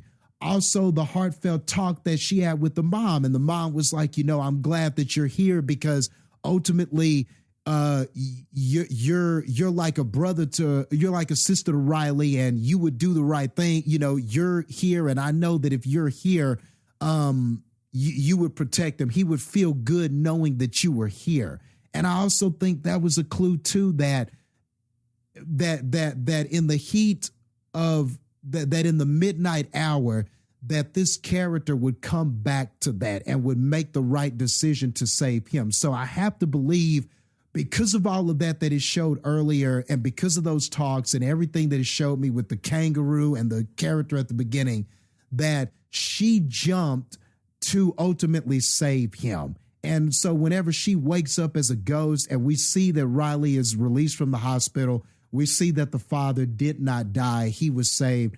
I just have to believe that this character made the right decision. So it's a tragic story, but it's also got a mixed with a little bit of uplift, because at least the character went out on their terms. You know, they went out doing the thing that they needed to do to save the people that they cared about. So it's a tragic story, but it's also kind of beautiful in that way, like that the character did that to ultimately save somebody that she had a connection with and who she cared about. Heather, what about you? Yeah, and like, yeah, no, I think that lines up and that makes sense with ultimately the ending of this and everything. But, and I just feel like, well, maybe not, but I was going to say, if at the end it was the sister, Riley's sister, was her name Rachel? Am I making that up? I think her name was Rachel, right? Yes. If she was going to be the one that ended up pushing Mia, I don't know. I feel like there should have been a bigger moment between them, maybe before that would kind of maybe indicate that could be what's going on and that she's being brought into this in a different sort of way.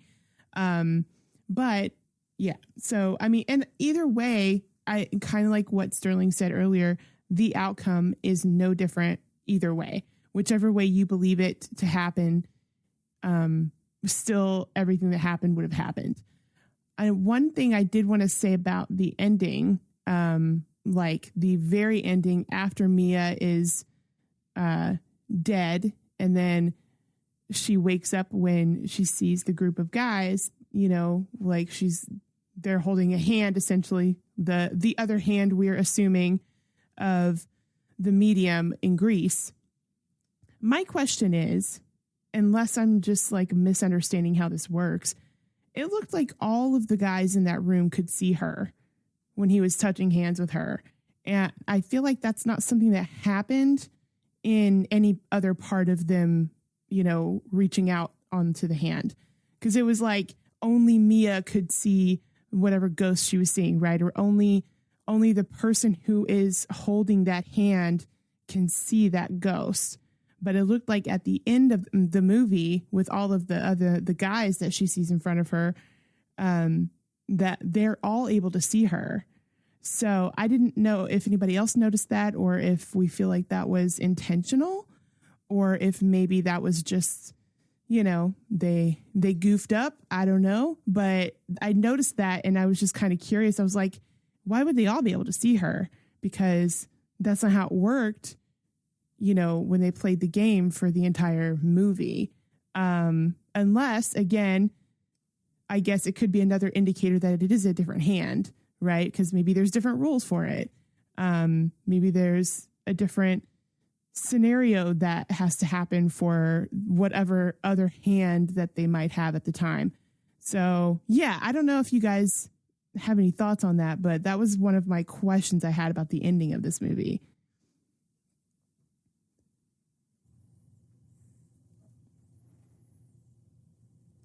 Oh, were you going to go? Or I was going to, but you looked like you were about to talk, so I waited. Okay.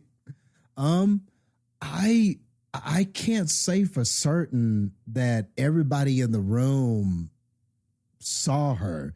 I think she could see them because, you know, once she made the connection with that guy and appeared there, and everything from grabbing the hand.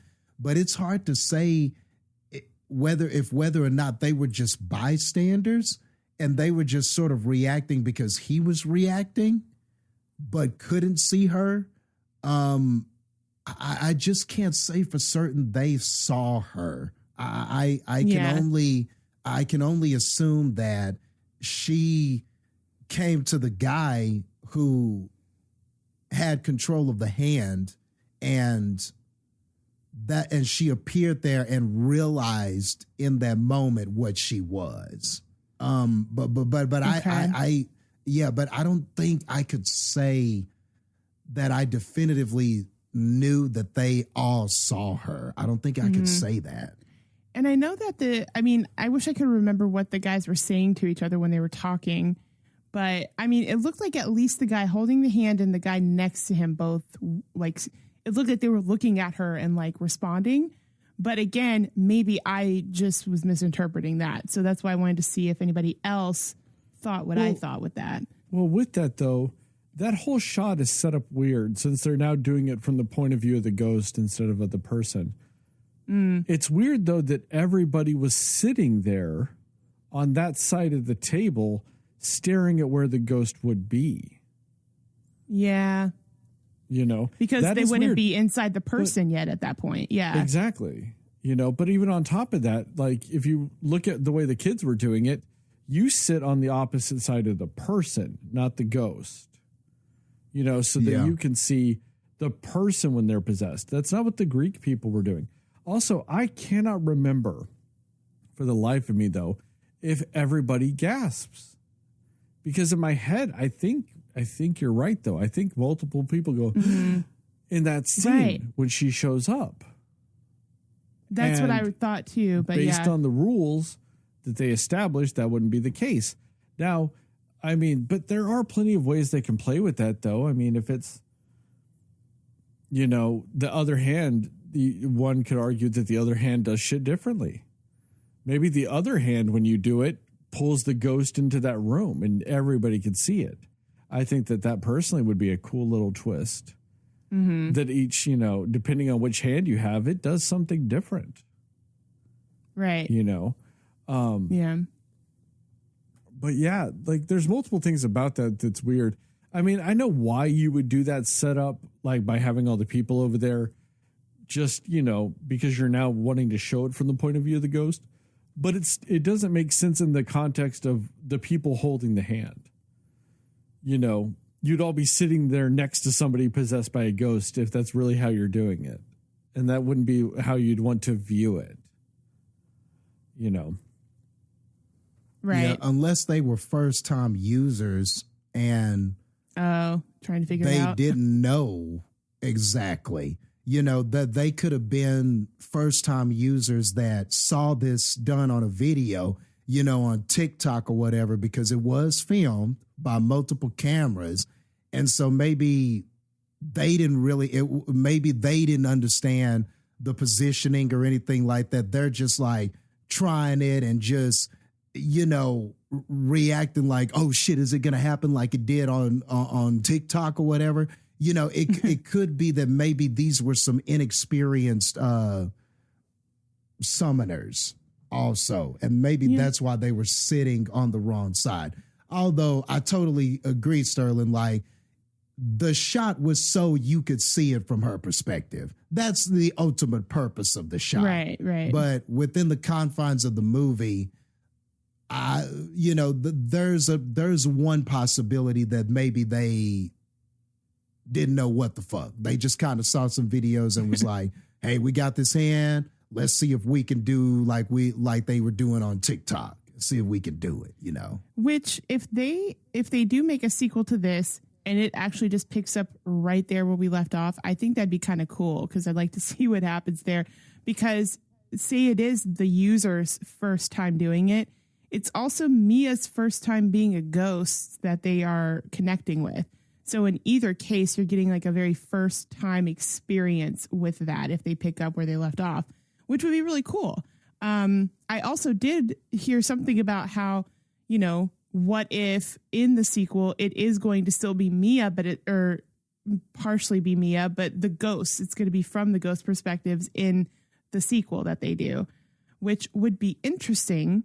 But I still like the idea of how we did it in this one, but just different sort of stories and experiences that people were having with this situation. Of course, I think after a while that might get a little redundant for people, which is why I think if it's different hands, that would be an interesting thing to play into it, because different hands can bring different experiences with what this is, you know. So there's a lot of potential in different ways that they could do it and kind of open up this universe of movies, because I could see this being a movie that has, you know, more than one sequel to it, you know, because it's interesting and you could really get into the lore of it, kind of like what Sterling said earlier.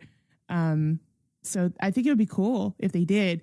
I'm just curious to know if it is going to end up being now from a perspective of the ghosts, or if it's just going to be what we had this time around.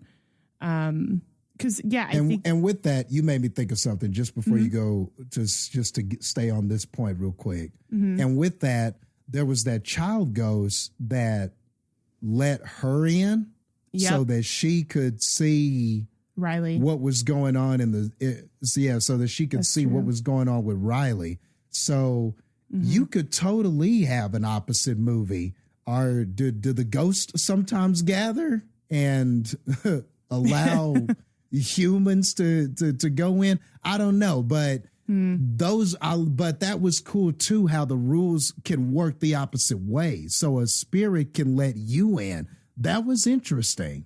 I thought that was interesting. So you could totally play with that in a second movie as well. I have some theories on that, but Heather, finish first.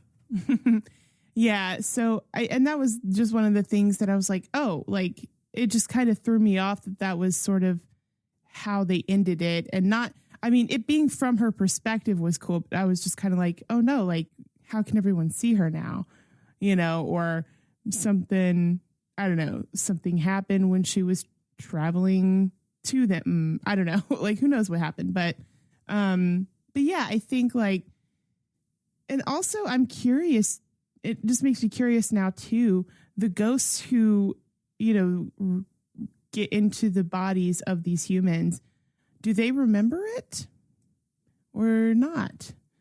Like, I guess they would, because they would be learning more about whoever they're possessing. Well. Okay, are you asking, do the people remember what happens while they're possessed, or do the ghost remember?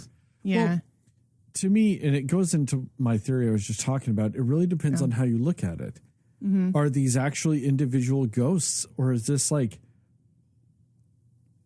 or is this one ghost that's manipulating things, or is this like ghosts that are attached to an entity that is manipulating things, or is it, Yeah. So maybe the ghost doesn't remember it specifically, but maybe the entity does, and it then manipulates situations and all these other things, depending on how you want to look at it. I mean, I would assume that they remember something, or it's not that they remember, it's just it's a part of their existence now or something, because that old woman ghost that was sucking on that guy's foot was also the ghost that was in him that was all horny. Oh, but right. That's also the ghost that was at the end of the movie that was quote unquote in Riley, that she was pushing in the wheelchair. Okay. Yeah, I didn't catch that. Okay. Yeah. Yeah, because it's that old burnt up lady. But I mean, and I'm assuming it's the same ghost that was in the boyfriend when he was possessed, because that was the horny ghost. And he was possessed by the horny ghost. So. Right. Yeah. And I think that Riley, I want to say his name is Joe Bird. I believe that's his name. He was excellent. Like his performance, like you said, Jastin, that is memorable. That is going to be the scene that stands out to me in this movie. And honestly, I'm so happy that there was no even alluding to that in the previews or the trailers of that happening. From what I remember, don't even remember at all seeing anything about that. And I'm very happy about that. So, but yeah, I think that, I mean, it just kind of gives me vibes of the, kind of in Hereditary, like the whole thing with, the little girl's head coming off. Like, I knew you were going to do that face, but just in the sense of like the whole, like, you might not think that that's the best movie overall, but wow, do you remember a lot of scenes from that movie? Or I did. There were a lot of scenes from that movie that just stuck out to me. Yeah. You are really making a lot of assumptions if you think I'm actively remembering anything from that movie. I would never assume you to remember a single thing about Hereditary, but I do, like, for me, and I don't know, for me, there were a couple of scenes from that movie that I was like, I will never forget these scenes. And I think that this is kind of on that level with that, of just when you think of this movie, what are you going to probably immediately think of, and it's going to be that scene with Riley just getting mangled by his own self. And, Well, you know, I think even leading up into that, though, whenever he's sitting there and it's the quote unquote mom inside him. yeah. And he's Yeah. doing like that tear down the cheek. And Yeah. I thought he was So super good. great as that. Like that And- alone, I was yeah. like, Yeah. fuck, dude. Yeah. Like this kid is out acting a lot of adults. Yeah. No, Out he really is. Yeah. And like, and it's definitely, I mean, yeah. So Sophie Wilde, is that her name? She definitely was like the star. She was this, she stole the show a little bit for sure.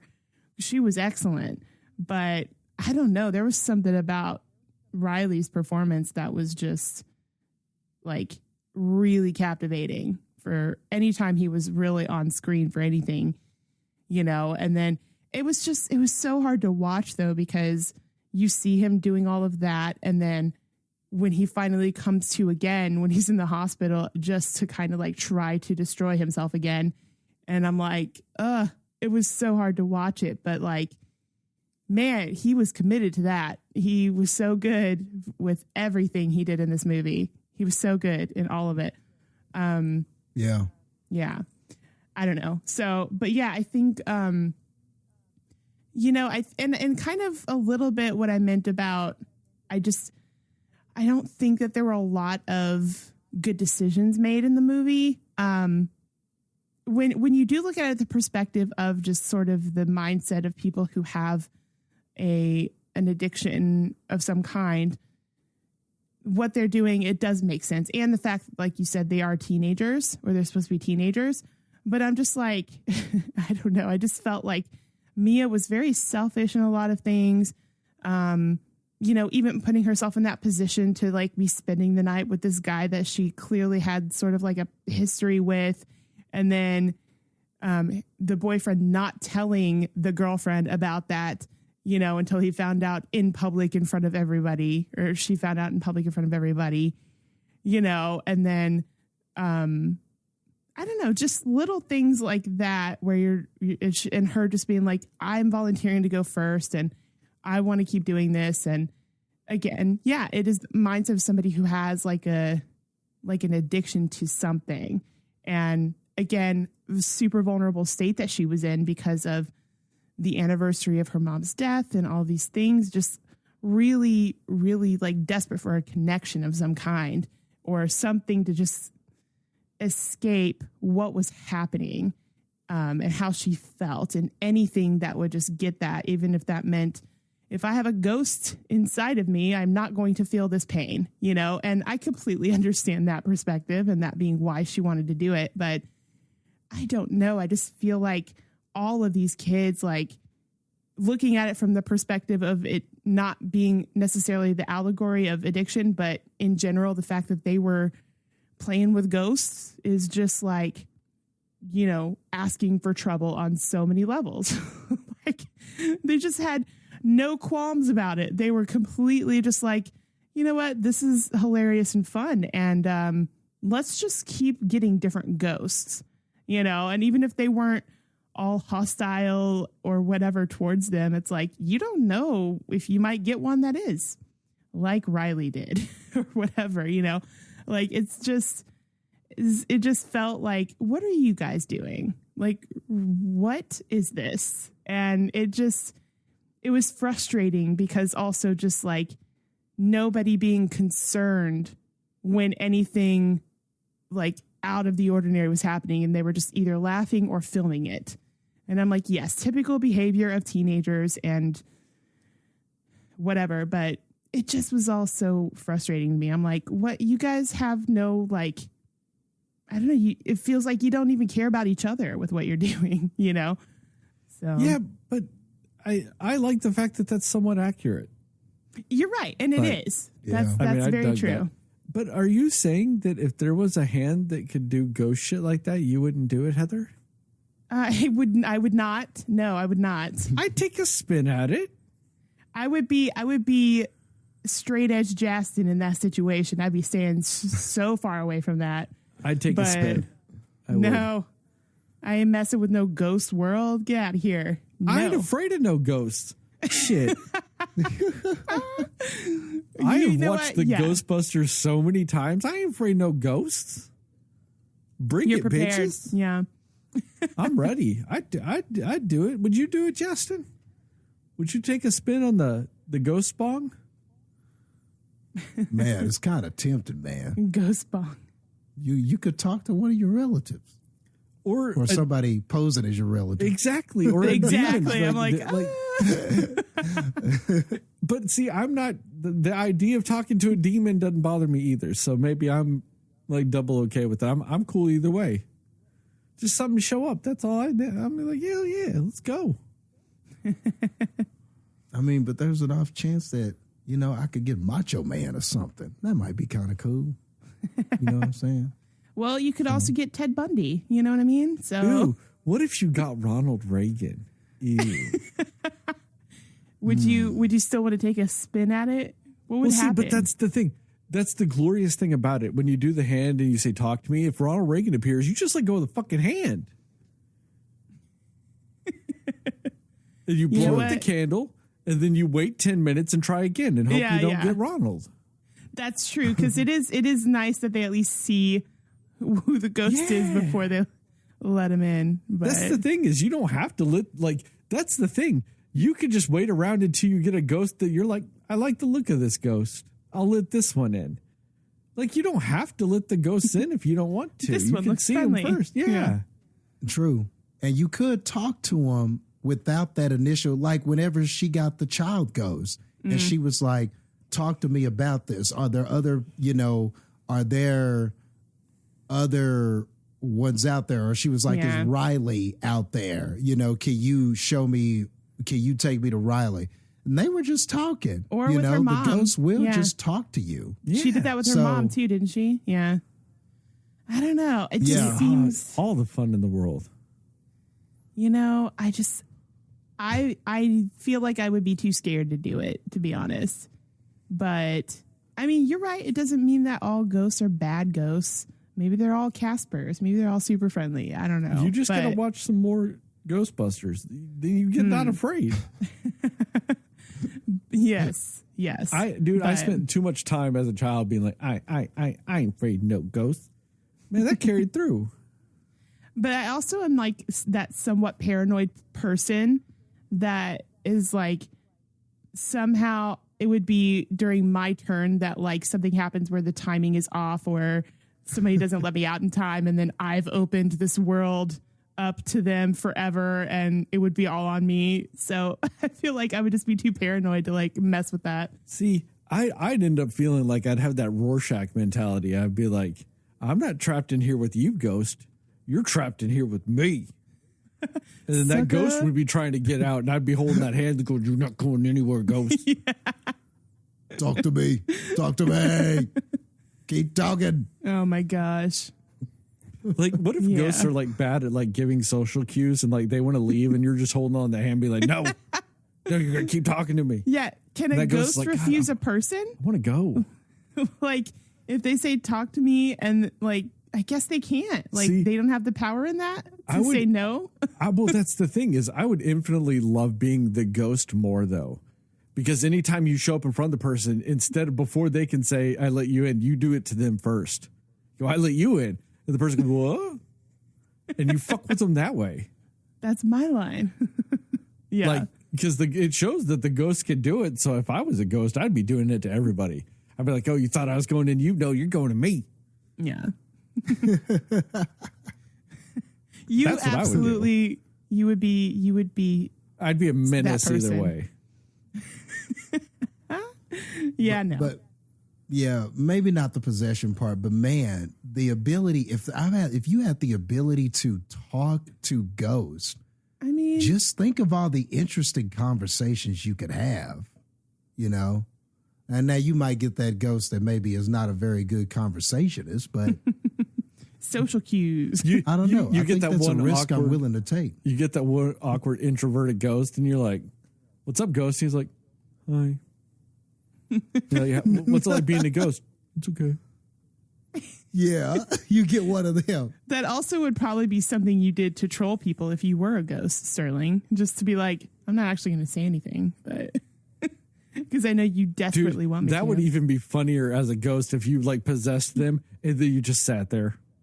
You just didn't do anything. You just sat there like cool.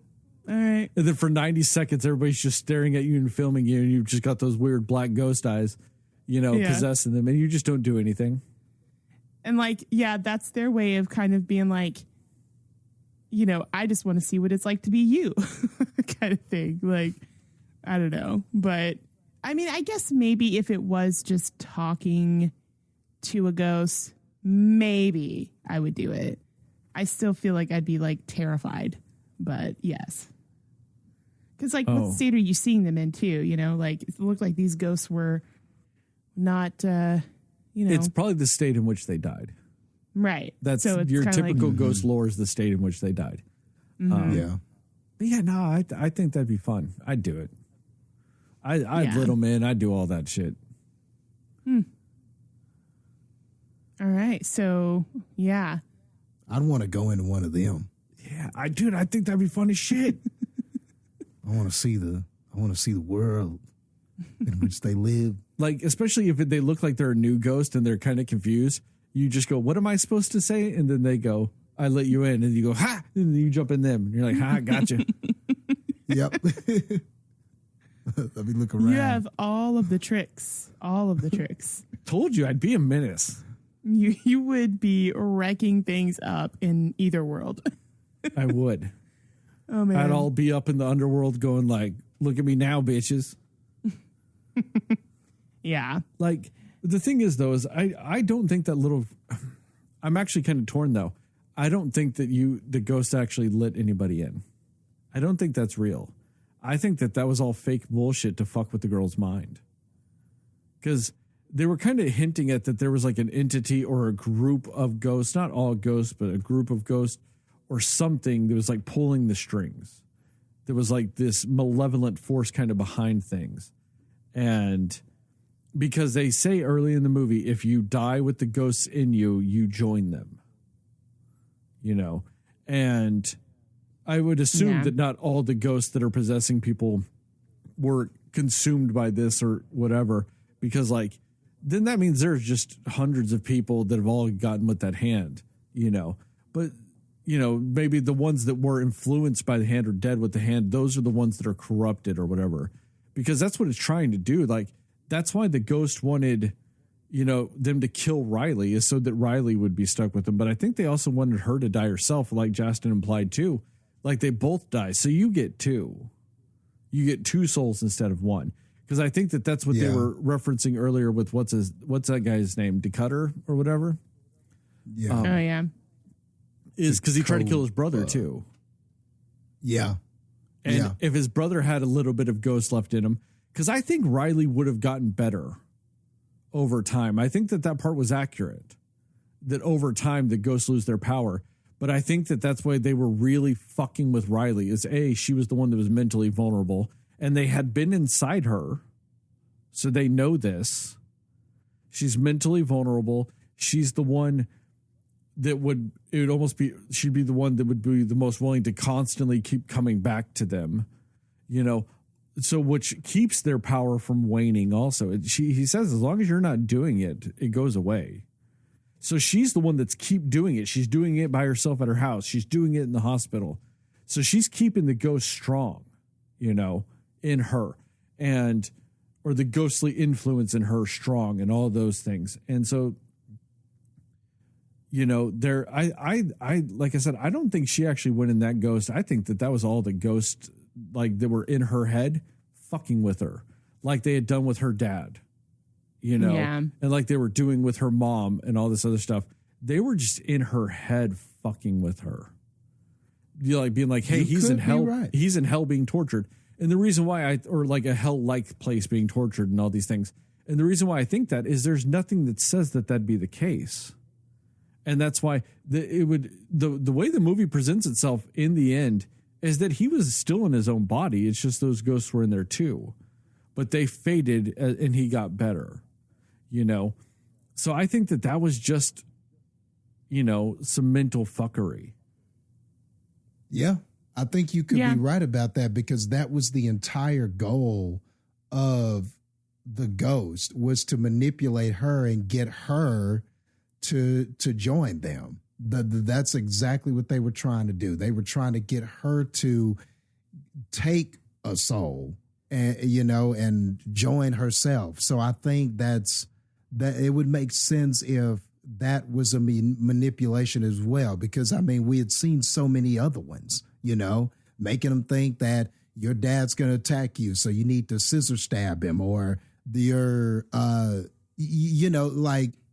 we saw a lot of manipulations and illusions that the ghost was able to play on her because of her depressive and just very grieving mental state. So it makes sense that those would all be manipulations. It makes sense. And lead her to this path. And she just, in that final moment, overcame it enough to end herself. But either way, they still got one. So yeah, I think in the end the ghosts are happy either way. They get one, they get two. They want as many as they can, but shit, if they only get the one, hey, we got you. Yeah. But they're business people. They'll try for two though. Yeah. They'll still try for two. That's just good economics. If you can get two for the price of one, you do it. You take that coupon. Worst case scenario, the store says, nah, we don't validate. Yeah, you still get your one, though. It's fine. Yeah.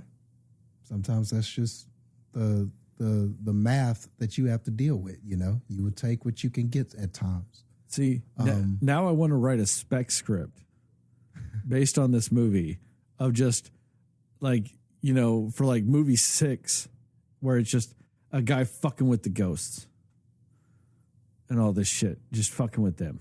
God, I want to do that now. That would be fun. That would be a lot of fun. Also, since the person who could make the physical person, these hands belong to someone who is dead, can he as a ghost grab his own hand and that's the thing, connect with somebody? What if that is the ultimate malevolent force behind everything? Is this medium that was doing it? The medium was trying to figure out a way to capture ghosts or whatever, to siphon power from them or something. And that's where this whole thing comes from. And say he was trying to do all that, but he was like they're dying or something. So they're like, well, fuck it. We're going to cut off my hands and we're going to cast spells. And so even when I die, I'm still going to be able to do this and get spirits and ghosts pulled into me. Yeah. Or something. Or what if he's dead, still trying to find a way to get back to the real world? If I can get to somebody, so my hands are still out there. They still give me a chance, I'm here now, but maybe I can get back. Maybe that's that wet old guy that she saw. The very first ghost we see in the movie, that wet old guy. Huh. Maybe that's him. You guys got any more thoughts, though, about this movie? I think I'm good. I'm good. On that note, thank you guys for listening to this episode of the Cinema Slayers podcast. Check us out on the internet at www.cinemaslayers.com. Facebook, we're Cinema Slayers Podcast. Cinema_Slayers on Twitter, Instagram, and Threads. Cinema Slayers Pod on TikTok. At Cinema Slayers Pod on YouTube. Give us a 5-star rating and review. We'd really appreciate it. Really help us out. Tell your family, tell your friends, tell your friends' family, tell your family's friends, and most of all, tell those dear sweet mothers, because dear sweet mothers love haunting people? Sucking feet. Right. Sucking feet. Yes. And haunting people while they haunt people. Yes. Hauntingly sucking feet. There we go. Because there's no way to suck a foot like that and it's not haunted. That's true. The Yes. scariest scene in that whole movie. It's really, really disturbing, I'll be honest. I mean, she just put a whole mouth on it like it was a BK burger or something. And she had no teeth, which is the only type of person that would eat a BK burger. So Jastin, I see you have teeth, and I notice you still haven't probably eaten Burger King, so my statement's accurate. The shifty eyes, the shifty eyes. Shout out to Plug Migo and Mundo Cho for our theme song and logos, respectively. Just remember, here at the Cinema Slayers podcast, we were both pro Slut and pro Sydney, and we also think you are Knuff. Yes. Nice. And as I always in these podcasts, TikToks, and YouTube videos, just remember, according to Jastin, Moon Knight is the Best Picture winner.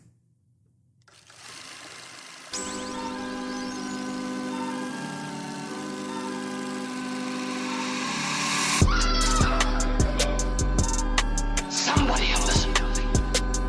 Nobody knows anything but you.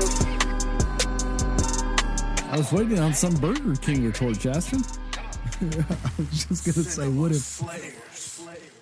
what if you connected with one of those ghosts that was like, do you want Burger King? I would destroy that hand. I'd break it. I'd break it with the door open, so like the ghost would be double trapped or something. What if you're met face to face with whoever invented Burger King? The Burger King himself? Yeah. Oh, That would I'd be pull sick. him into my body so that he would understand the disgust and putridness he had brought into the world.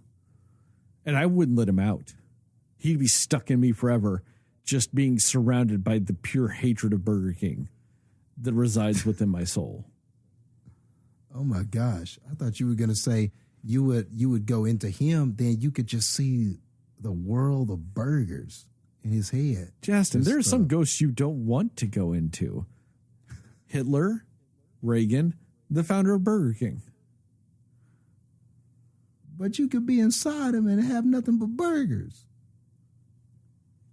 I would rather just die than have those burgers, though, Jastin. You would know the intricate secrets of BK. There's not any. No. It's just serve subpar food, charge a bunch of money, and have people think it matters because it's flame broiled. It's on a flame conveyor belt. It ain't shit. You would just go in, read the ingredients of what they do or something, or the methods of how they Jastin. cook them and stuff, and you would go, I know these things. Garbage. You make it sound like it's some gigantic secret. They don't have a secret recipe. No, it's give a shitty burger and put some flame on it and call it a day. That's in the Burger King employee manual. They purposely look for the shitty burgers. Yes. Do you think they can afford quality meat, Jastin? No. It's just like with Michael Scott when he's like on their $0 a year salary. You think they can afford prime meat? Man, I drive by there every day, and it doesn't strike me as a building that would have bad meat. Just doesn't look like that kind of building. Jastin, you can't even confirm that Burger King has any meat in there. I mean, no, I can't. If we were in a court of law and a judge or a lawyer asked you, could you confirm nor deny if there was meat in there? And you'd go, well, I heard there was. And they go, objection, hearsay. And the judge would be like, sustained. And you'd be like, well, I guess I can't actually confirm it. That. You just got Phoenix righted. Damn. Man, I might just have to mislead him a little bit. Just tell a little Whopper. Just a Whopper. Not a big lie. Just a... Objection, bullshittery. Yeah. Why don't you want a Whopper? Because, Jastin, you don't even want one. We had a deal for you to make me eat a Whopper on camera, and you still went, nah, I still won't eat it. Right. Man, damn, all right. I'll just put it to bed. I'll give up for the day. But I don't care. No matter what you say, Heather still ate on those orange tots. But notice how she didn't have a burger. She just doesn't remember. She does. She distinctly remembered eating chicken fries, Jastin. She was a young lass. She doesn't. She just doesn't remember that part. Just a young lass. She remember, but I'm sure she had a burger. No comment. Damn. This is you guys' fight. Your battle. Hey, Jastin's the one that always tries to pull you in. Which I actually appreciate, but I just don't. Again, I'm indifferent. Does anybody actually appreciate being pulled into a Burger King debate? I appreciate being pulled into a conversation, but I am just very indifferent to Burger King and all things Burger King. But come on, Heather. I'm letting you in. I let you in. Yes, you did let me in. She's doing a version of what I was talking about doing it like to fuck with the kids. Like you let her in and she just sits there going, I don't care. Oh man. I ain't gonna do what you want. I care about your conviction of your love for Burger King, though you haven't eaten it in over a year. I look. I'm just trying to let the right ones in. You know? Apparently that right you one the ain't right Burger King. ones. You got to be the right one, Heather. And it's not I'll Burger let King. you in. He's objectively saying the right one is not Burger King. You heard it here first. Jastin is explicitly saying that Burger King is not the right burger to be let in. Oh man. Yeah, I got to hurry up and eat one of these burgers, man. You're making me feel guilty about this. I got to eat one. That's all you got to do, will. Jastin. You eat one and you take away 90% of my argument against you. All right. Right away in 2024, I'm going to eat one. And the best thing about it, too, is when you eat that one, you're just going to sit there thinking, fuck, Sterling's right. I know. Don't get me wrong. I know you won't say it. That's fine. But you'll know it. And that's all that matters. In your heart of hearts. Yeah. No, I'm going to chew on it and just go, I'm going to text you that, you'll know what I'm doing. I like the idea of that when you just sit there and go, That's so good. Oh no. all right, I'm out of here.